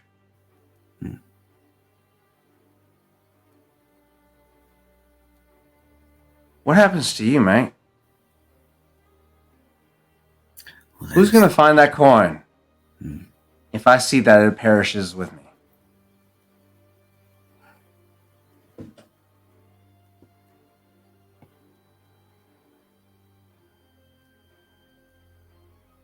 And if you know anything about me, you know that I'm resourceful. Oh, yeah, that's one of the reasons we were working together.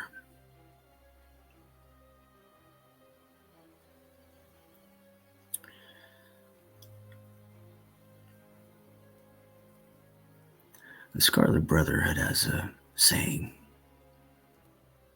I'm fully aware, mate. Who do you think made that saying what it is today? Who's going to find that coin? Oh, somebody. Somebody might. Mm-hmm. Somebody You know might. why? Because the gold calls to us. Smash. The goal may call, but Godi is my counter spell to that call.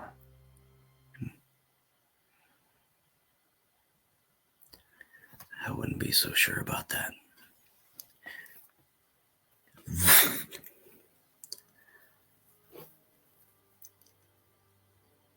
Y'all wake the next morning. Fuck! God damn it! William, on your chest Mm-hmm. is a piece of paper, a note on top that simply says, "Onward."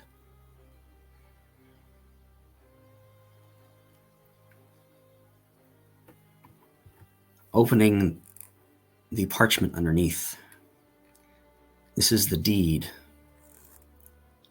to a ship known as the Pale Lady. Its current docking, Rivermouth Pier.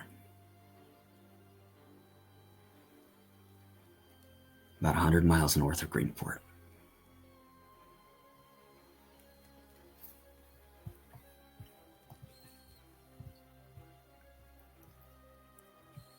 He'll see that note. Still a little pissed off about his exchange with Calibran, but still finds a reason to smile. We have our heading.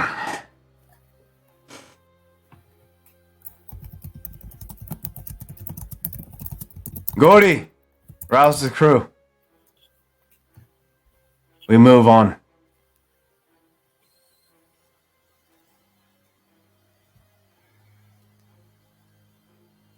And with that, William stands up, gathers his things, packs up any of the large equipment that we've gathered during our downtime here in Embershard into the portable hull that he carries, and waits for the crew on the main road to make for Rivermouth Pier.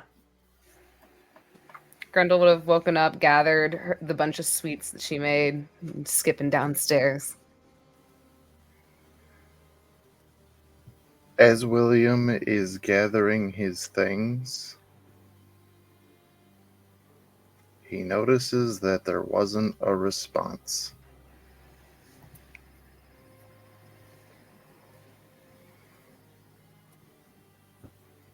Was Gordy in the room? Did William kill Cody? No. Cody is not in the room.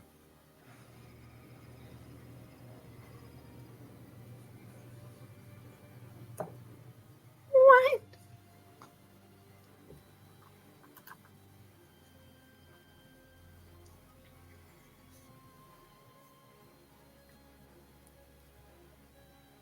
William, this is what happens for shit talking your patron. Now Goaty has disappeared into some other fucking realm. This is all your fault.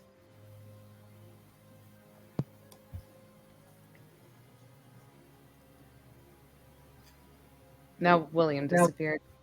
Everybody's disappearing. This is a lesson on not to mess with dragons and Dragonborn. Smash. Apparently.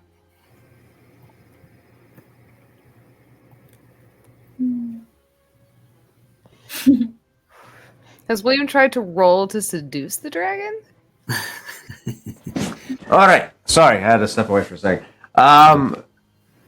William, if upon waking up and saying, or calling out to go to rouse the crew and get them together and not hearing a response, that would have caught his attention for sure.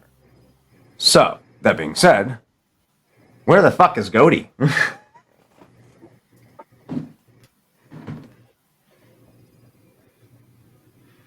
On the table next to where you were sleeping, there is a small bag with a note.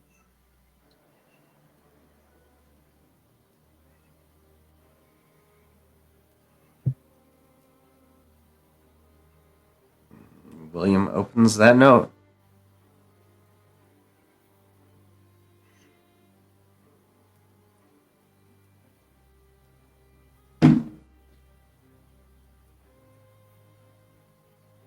There is the very rigid script of Godey's handwriting.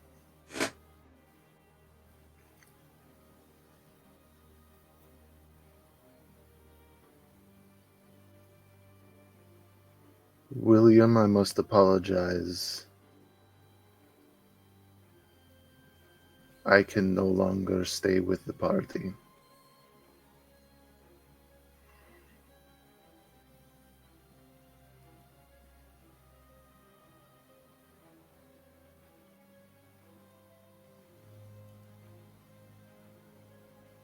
And With that's that- where we're going to end tonight's session. What? You motherfucker. What? No! Cassidy. You're gonna break Grendel's heart like this? Oh my god. Thanks everybody for hanging out with us. We'll see you again next time on Tales of Vardin to be diced. Have a great night and a great weekend. Bye. This motherfucker left a parting note?